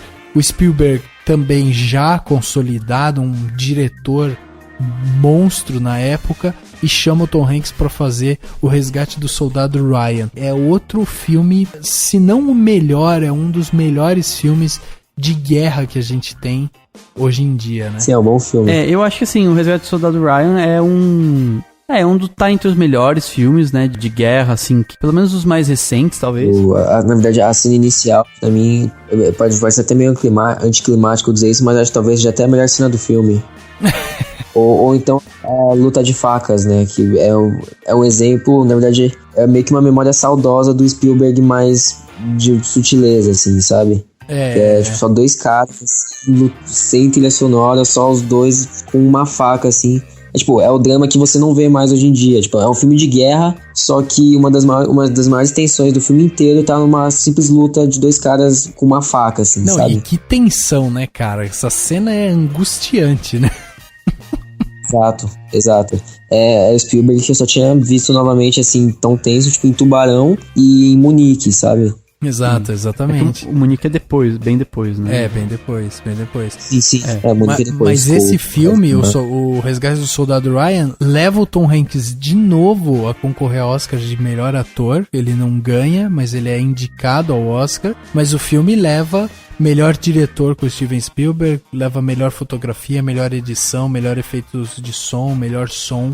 Tipo, o filme ganha em termos de qualidade, tanto por conta da atuação do Tom Hanks, quanto, né, pela direção do Spielberg, que é, sem dúvida, um dos maiores filmes da carreira também do Spielberg, né? Então, juntou ali os dois que estavam vivendo uma fase primorosa e, saiu esse filme espetacular em 98, né? E no mesmo ano sai pra compensar a tensão da Segunda Guerra Mundial. O Tom Hanks resolve, tipo, fazer um romance com a Meg Ryan, um filme fofo, um filme suave, um filme tranquilo, né? E eu gosto bastante do Mensagem Pra Você. Eu gosto bastante também, cara. Eu acho, tipo... na verdade, eu falei já, mas eu vou repetir. Eu gosto da Nora Ephron. Filmes da Nora Ephron. Tá aqui tudo feliz, tudo bom. É legal isso, né?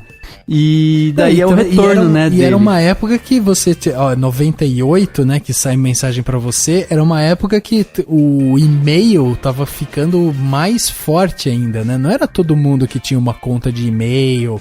Você tinha lá a internet, principalmente aqui no Brasil, internet de escada. Era um negócio bem mais complicado.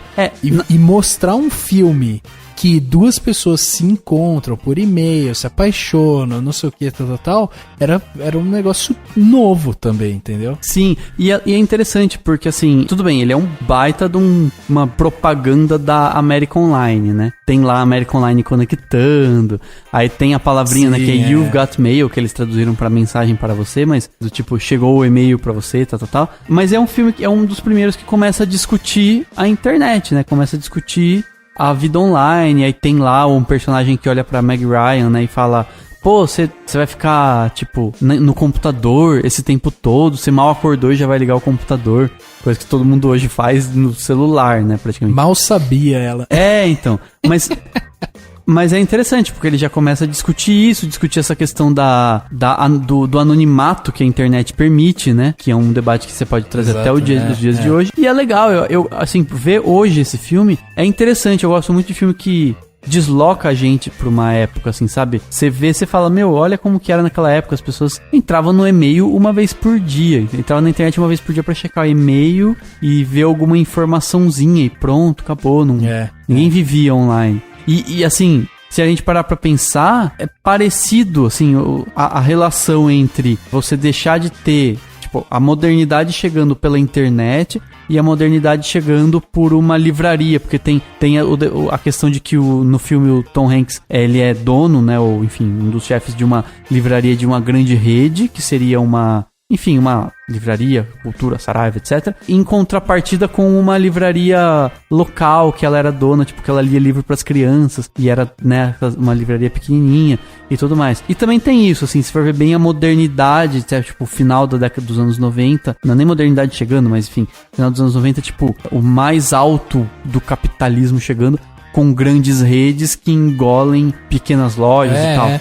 Então, assim, é um filme bem datado. É um filme datado, mas ele é gostoso pra você voltar pra essa época, pra você entender como era essa época. E, Nora Ephron, tipo, você termina feliz. Você começa feliz, termina feliz. Você já começa a assistir o filme com um sorriso na cara, né? Exatamente. É um filme fofo. Bom, depois se a gente avançar um pouquinho, né, na filmografia do Tom Hanks, a gente tem ele voltando a fazer o Toy Story, né, volta pro papel do Woody, volta a fazer a voz do Woody e tal, já tendo aquela experiência passada, então um pouco mais tranquilo para ele fazer. Ele vai fazer A Espera de um Milagre, um filme que também foi bastante aclamado, né, principalmente porque tinha uma coisa muito bacana nesse filme, que era justamente o jogo com câmeras, né? Que você conseguiu pegar o personagem do Michael Clarke Duncan e jogar ele de uma maneira que ele parecia ser muito mais alto do que os outros e tal. E aquele brucutu gigante com, sei lá, poder da cura, né? E ser um personagem tão sensível e tal. Mais um filme que o Tom Hanks assinou, fez um dos papéis principais, né? Se ele não é um ator coadjuvante do filme, ele é o ator principal. E é outro filme que foi indicado também a melhor filme. O Michael Clarke Duncan foi indicado a melhor ator coadjuvante. E ainda o filme foi indicado também a melhor roteiro adaptado e melhor som. E é um filme bem marcante por isso, assim, por você ter a brincadeira da câmera, mas também pela mensagem, né? Essa coisa também contraditória e tal, uma coisa também mais profunda. E se o Tom Hanks tinha feito uma brincadeira lá com a Meg Ryan de fazer um filme um pouco mais, assim, light e tal, com ela, um romancezinho, aqui ele faz um papel muito mais denso, muito mais filosófico, inclusive, né? Um soco no estômago, assim, eu acho bem pesado. Não sei se eu vi quando eu era bem novo, assim, mas eu acho bem, sei lá, me abate bastante esse filme. É um filme ele é um filme pesadão, assim. Acho que cria debates também, porque tem um momento que você fica, tipo, entre o fantasioso ou o espiritual e tal, e baseado num romance do Stephen King. É o Frank Darabont, que já adaptou outras obras do King, né, que fez o Sonho de Liberdade, o próprio Nevoeiro, que eu acho um filme muito, muito, muito subestimado, assim. Então, inclusive do Frank Darabont, eu particularmente gosto mais do Sonho de Liberdade. Assim, não que eu não gosto da Espera de um Milagre. Eu gosto, o Tom Hanks está sensacional, mas eu particularmente gosto um pouco mais do Um Sonho de Liberdade. Eu também. Mas enfim, mais uma adaptação do Stephen King que, tipo, faz sucesso. é sucesso de crítica, é sucesso comercial. Tem uma atuação lá tem- do Sam Rockwell, né? Que que ele faz aquele prisioneiro doidão, né? Que fica Exato. que fica na cela, muito bom. O filme tem vários antagonistas, né? O próprio Josh Hutcherson, o nome dele, eu creio que é aquele guarda que também é meio louco. Isso, exatamente.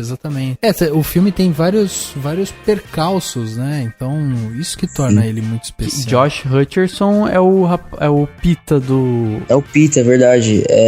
É o Doug Hutchison? Isso, Doug Hutchison. Ah, tá. Exato. Beleza. Você falou Josh Hutcherson. Não, eu até pensei, eu falei assim, às vezes é alguém com o mesmo nome e tal, mas é melhor a gente ver. Não, sim, tá certo. Não em Hollywood. Doug Hutchison.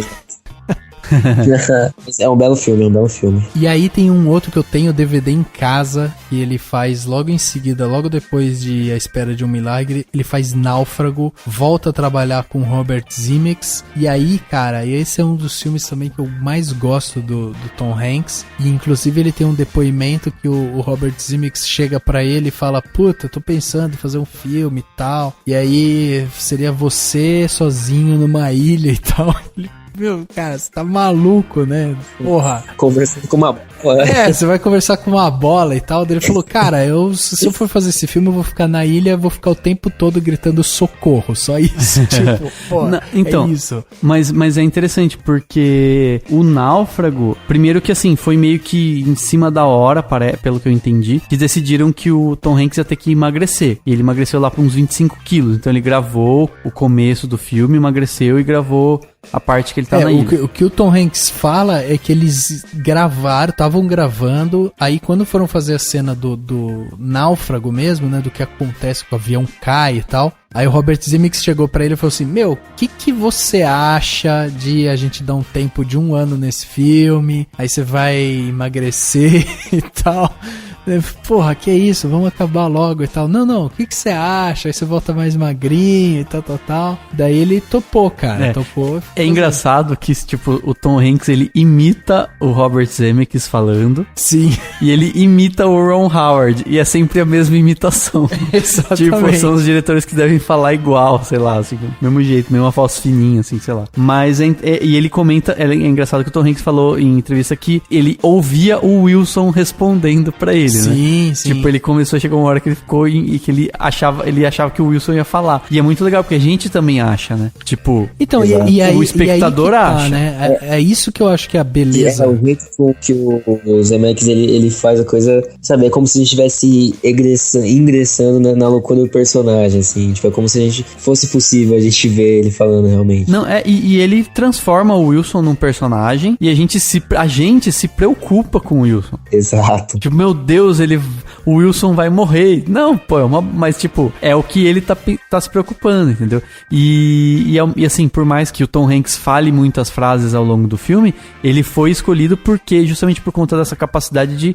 tipo, ser um dos poucos atores que você consegue entender que ele está pensando. Você entende que ele tá ensimesmado. Olha que palavra bonita é. Você entende que ele tá assim, né, são poucos os atores que têm essa capacidade, o Tom Hanks tem, e aí, tipo, disse que o Ron Howard queria ele porque sabia que ele tinha essa capacidade. E outra coisa interessante do Náufrago é que o Wilson, nos primeiros tratamentos do roteiro, não existia. E diz que demorou um pouco pro roteirista descobrir que precisava de alguém, tipo, alguma coisa pra ele interagir, né, pro Tom Hanks interagir, entendeu? Então, diz que quando definiram isso, aí beleza, aí deram prosseguimento e chamaram o Tom Hanks. Então é bem interessante. É um filme sensacional. Cara, e eu acho que esse filme, ele sintetiza muito e leva a potência máxima, né? O que eu tava falando, que eu gosto na interpretação do Tom Hanks, que é justamente essa interpretação sem a fala, sabe? Então isso mostra a qualidade dele, né? Porque o cara fazer a interação com uma bola e ele mostrar todo aquele desespero que ele tem com uma bola de vôlei, a relação de carinho familiar, de amizade que ele tem com a bola é fantástico. E ele acaba trazendo toda essa emoção pra gente. E a interpretação dele vai além, né? Porque não é só a fala, é o olhar, é o desespero, é a vontade de querer fazer e não conseguir fazer. Então ele tem muitas camadas ali nessa interpretação que eu acho sensacional do Tom Hanks, assim. Eu acho que esse filme sintetiza muito bem. Psst, hey, hello, hi, excuse me. Shh. Can you tell me where I am? Shh. The guy's just asking a question. Well, excuse me. I'm trying to stay in character. My name's Buttercup. You've met Baron von Schusch. Hello, I'm Trixie. Guys, look, I don't know where I am. We're either in a cafe in Paris or a coffee shop in New Jersey. I'm pretty sure I just came back from the doctor with life-changing news. E quando ele adentra nessa parte de 2000, nos anos 2000, ele vem com alguns projetos novos, né? Por exemplo, ele começa com Band of Brothers, que é uma série, e aí ele faz junto com Spielberg. Inclusive ele trabalha como um produtor do filme e tal, então ele traz um pouco, e as pessoas fizeram muito link de Band of Brothers com o Resgate do Soldado Ryan, né? Por ser filmes de guerra, por ser Spielberg, por ser Tom Hanks juntos e tal, então fizeram esse link, e aí depois ele volta a trabalhar com o Spielberg, assim, muito próximo, né? Ele faz 2 filmes muito próximos. Ele faz o Prenda-me Se For Capaz e em seguida, 2 anos depois, ele faz o Terminal, também do Spielberg. 2 filmes que eu também gosto muito, gosto mais inclusive do Terminal do que do Prenda-me Se For Capaz, se fosse pra colocar numa balança, né? Mas eu acho os dois filmes muito bons. Sim, eu ainda prefiro o Prenda-me Se For Capaz. Aliás, só a abertura do Prenda-me Se For Capaz, assim, merecia prêmios, assim, demais. Um motion design ali, foda. Não, Prenda-me Se For Capaz. Assim, eu acho que o Tom Hanks só não está mais brilhante no Prenda-me Se For Capaz porque o principal é o Leonardo DiCaprio, que, tipo, tá muito gênio, assim. E o Tom Hanks não tem tanto tempo, né, de tela, né? O que eu gosto no Terminal é que, de novo, sabe, é ele carregando o filme nas costas, fazendo um personagem de um país fictício, num aeroporto fictício, e se expressando de novo daquelas formas, assim, muito únicas dele, sabe? Então eu acho o filme muito fantástico por isso. Só que eu também acho o final meio fictício também. Sei lá, eu acho... É como se fosse um conto de fadas, na verdade, Terminal, né? Até porque acontecem umas coisas, assim, que é realmente bem ilógicas. Tipo, ok, vamos deixar ele, tipo, amizade... Ele é uma pessoa ótima, a amizade dele conquistou tudo, sabe? Tipo isso. Exatamente. Eu acho que o Terminal, ele tem um quê de ser um filme muito... Eu vou usar uma palavra que eu inventei agora. Um filme muito livresco, sabe? Tipo, parece um conto, assim, parece um... Sabe, exato, cara. Parece realmente que é pro meio... Na verdade, o Terminal, ele é uma leitura do Spielberg e dos roteiristas, né? Para os Estados Unidos pós 11 de setembro, né? Então você tem, tipo, um debate mesmo, assim. Ele foi muito colocado nesse pacote de filmes pós 11 de setembro, que discutem a política americana, que discutem a nação, nacionalidade... Paranoia... Exatamente, a paranoia americana contra imigrantes, enfim, toda essa preocupação. Então, ele é muito isso, né? Ele é bem datado de uma certa forma, porque ele tá bem para esse pós 11 de setembro, né? Que teve um monte, inclusive, se vocês me permitem ir um pouquinho mais além, o Tão Forte, Tão Perto, que já é de 2011, ele também tá nesse pacote pós 11 de setembro, né? O que o Tom Hanks faz também.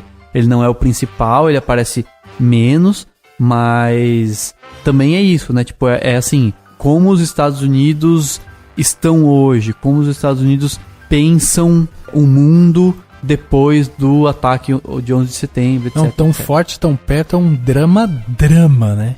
Sim. Puta drama. Na verdade, chega até a ser quase um melodrama. Eu não sou muito fã desse filme. Mas enfim. Eu gosto do Tão Forte, Tão Perto, mas ele é um drama mesmo, é tipo lágrimas, o menininho, tipo, quase autista, mas ele abraça a mocinha, a mulherzinha que está chorando.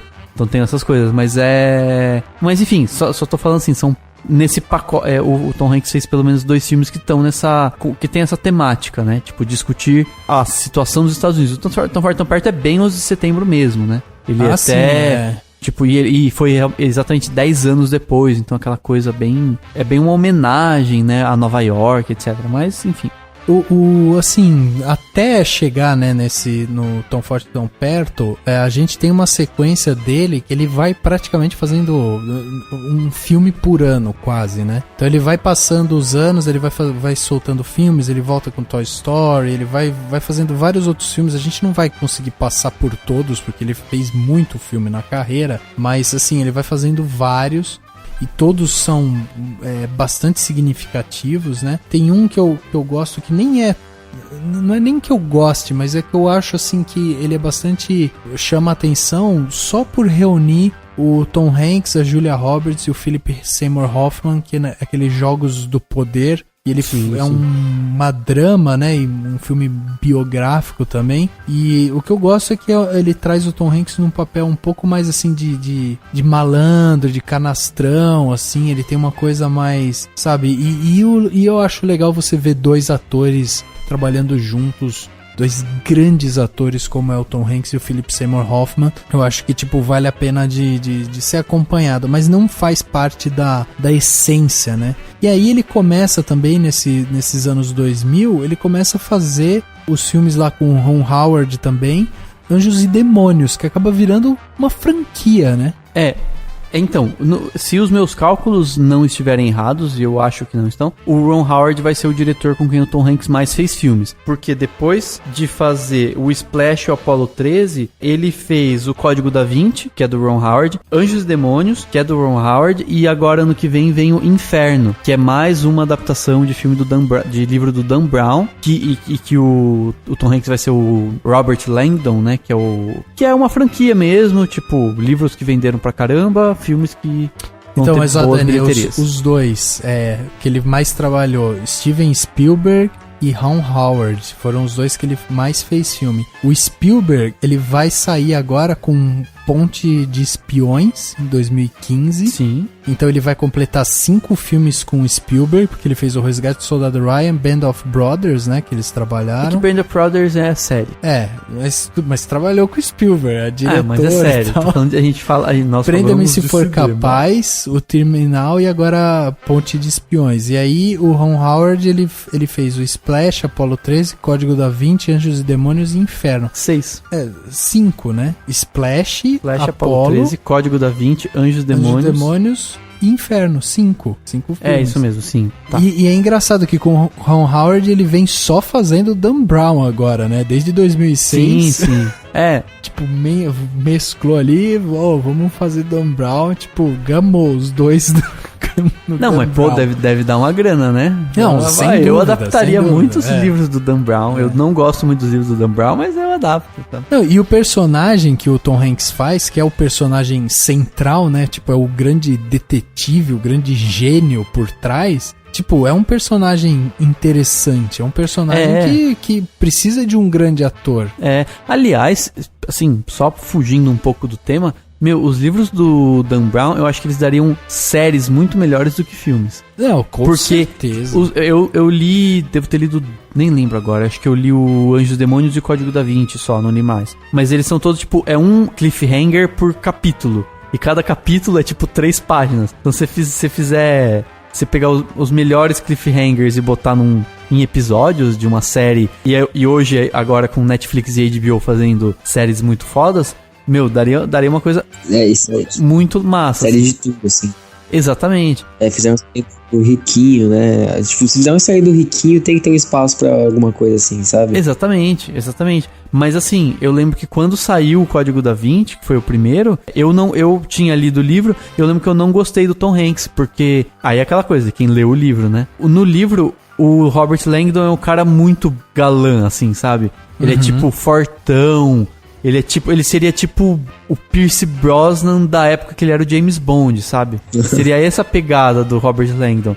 E aí eles colocaram o Tom Hanks, não combinou, entendeu? sei lá, pra mim não combinou. Aí eu não gostei muito. Hoje eu não ligo, tanto faz, ele é bom e os filmes são divertidos e tal. Mas enfim, é só um comentário que... Não sei. Eu gosto bastante da trilha sonora dos filmes baseados nos livros do Dan Brown. O Código da Vinci eu acho uma ótima...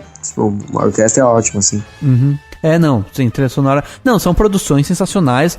Eu gosto muito do Ron Howard como diretor, assim. Eu achei ele um puta do diretor. O Rush, novamente desviando do tópico, mas o Rush, né, o filme dele com Chris Hemsworth, né? Sim, muito bom, muito bom. É, sensacional. E assim, quando ele entra nesses anos 2000, ele vai trabalhando basicamente uma vez por ano, sempre tá lançando alguma coisa e tal. E eu acho que dos últimos aí que ele fez, né, que tiveram mais destaque, eu acho que a gente teve aí A Viagem, né, porque foi bastante aclamado por ser dos irmãos Wachowski e todo mundo esperando a volta dos irmãos Wachowski e tal.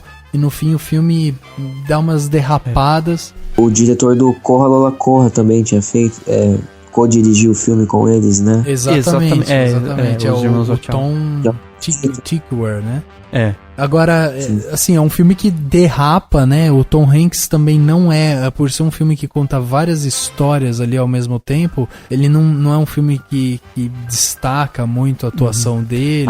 Eu acho que destaca porque ele faz personagens muito diferentes, né? Então, com muita maquiagem, destoa, né? Ele destoa. Então você presta atenção nele. Eu gostei muito e eu gosto do A Viagem, né? Não é o meu filme preferido do mundo, mas eu gosto. Aliás, eu sou bizarro porque eu gosto da Viagem.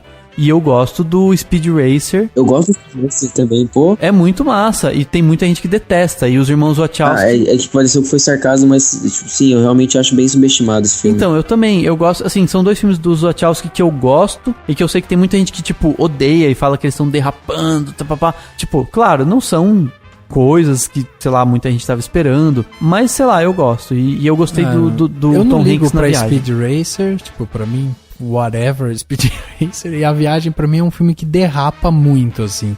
Eu esperava muito mais e pra mim derrapa. Então, o Speed Racer derrapa mais até porque é de corrida. Não. Boa. Mas eu acho que derrapa mais que A Viagem, sei lá, em algumas coisas, mas enfim. E aí a gente tem as outras grandes obras que ele fez, né? As últimas, ele faz o Walt, né, nos bastidores de Mary Poppins, no qual ele interpreta o Walt Disney, que foi também bastante, teve um foco muito grande esse filme, justamente por ele fazer o papel do Walt Disney, né, uma personalidade tão aclamada e tal, né. Um filme, né, é um filme ok. Não é nada demais.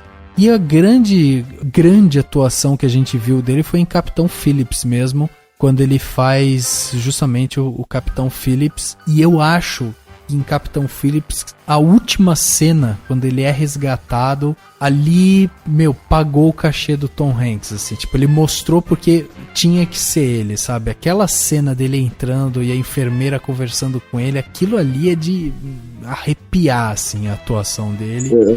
Eu não vi esse filme ainda. Cara, é muito foda. É muito foda a atuação. E aí, tá na lista há um tempo já, mas...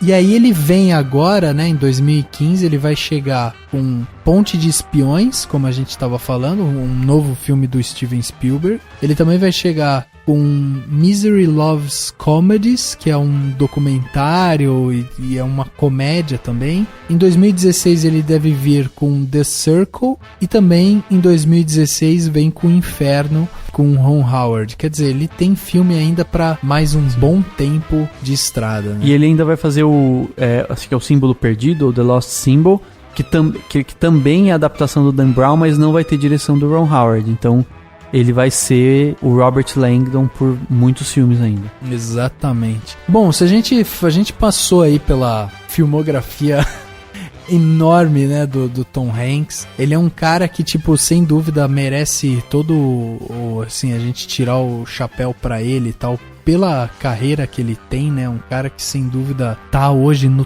top dos atores que a gente tem em Hollywood. E eu ia perguntar pra vocês 2 filmes que vocês recomendam pra quem quiser ver um pouco do que é o Tom Hanks. Você tem 2 recomendações aí, Cauê? Pô, eu tenho sim, cara.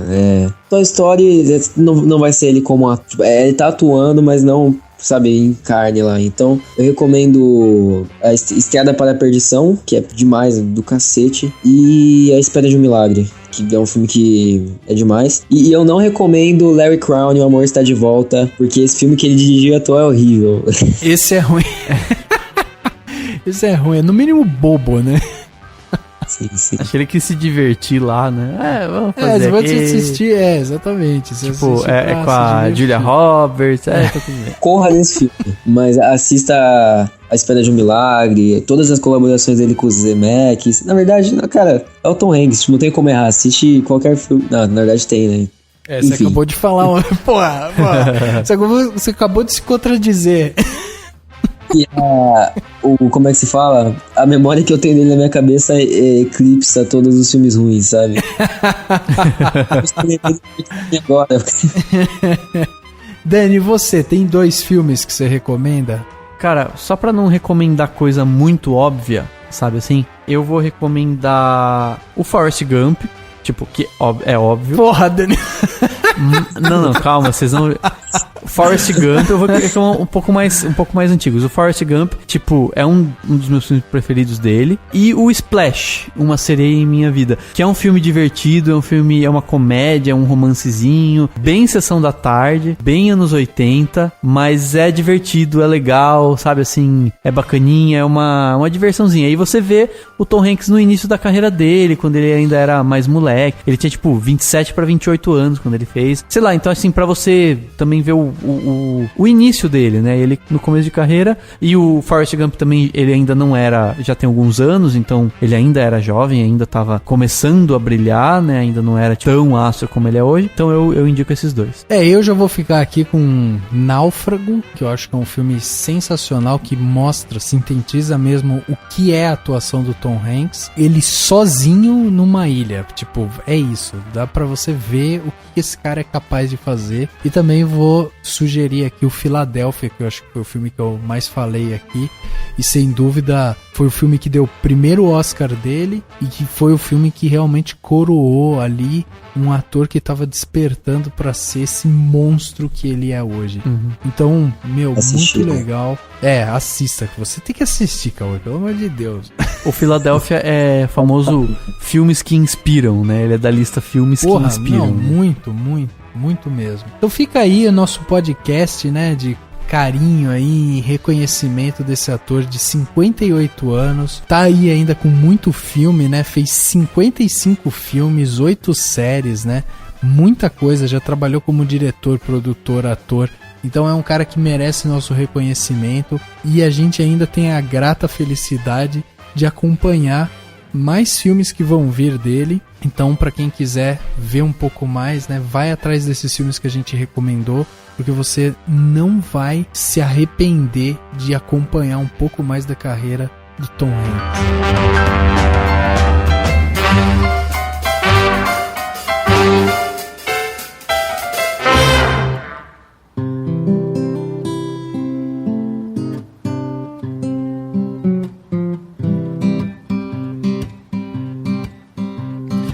You got a friend in me.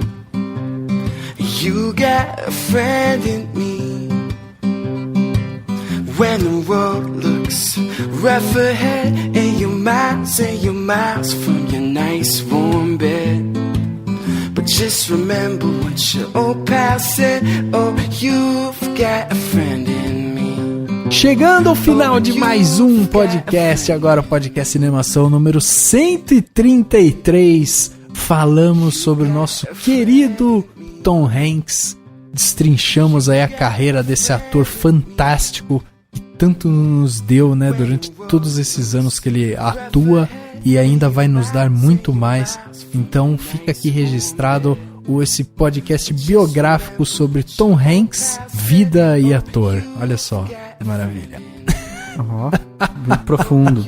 Dani e Cauê, muito obrigado pela presença de vocês aqui. Cauê, muito obrigado de novo por você estar aqui com a gente. Mais um podcast gravado. E fica aí o nosso agradecimento, viu? Pô, valeu, eu que agradeço, gente, vocês me aguentando aí novamente. Pô, eu agradeço sim, eu também quero agradecer a todos os leitores, a todas vocês que estão fazendo o site crescer, estão fazendo a gente ter mais visibilidade, sabe, tudo. Vocês até por deixar eu participar dos podcasts, enfim, muito obrigado aí, gente. Isso aí, valeu Cauê, valeu Rafa, muito obrigado a todo mundo. Assistam, se tem algum filme do Tom Hanks que você não viu, assista, menos os ruins, e até semana que vem. Boa, Dani, boa. O podcast Cinemação número 133 fica por aqui e a gente se vê no próximo. And as the years go by, our friendship will never die. You're gonna see it's our destiny. Oh, you've got a friend in me. Oh, you've got a friend in me. Oh, you've got a friend in me.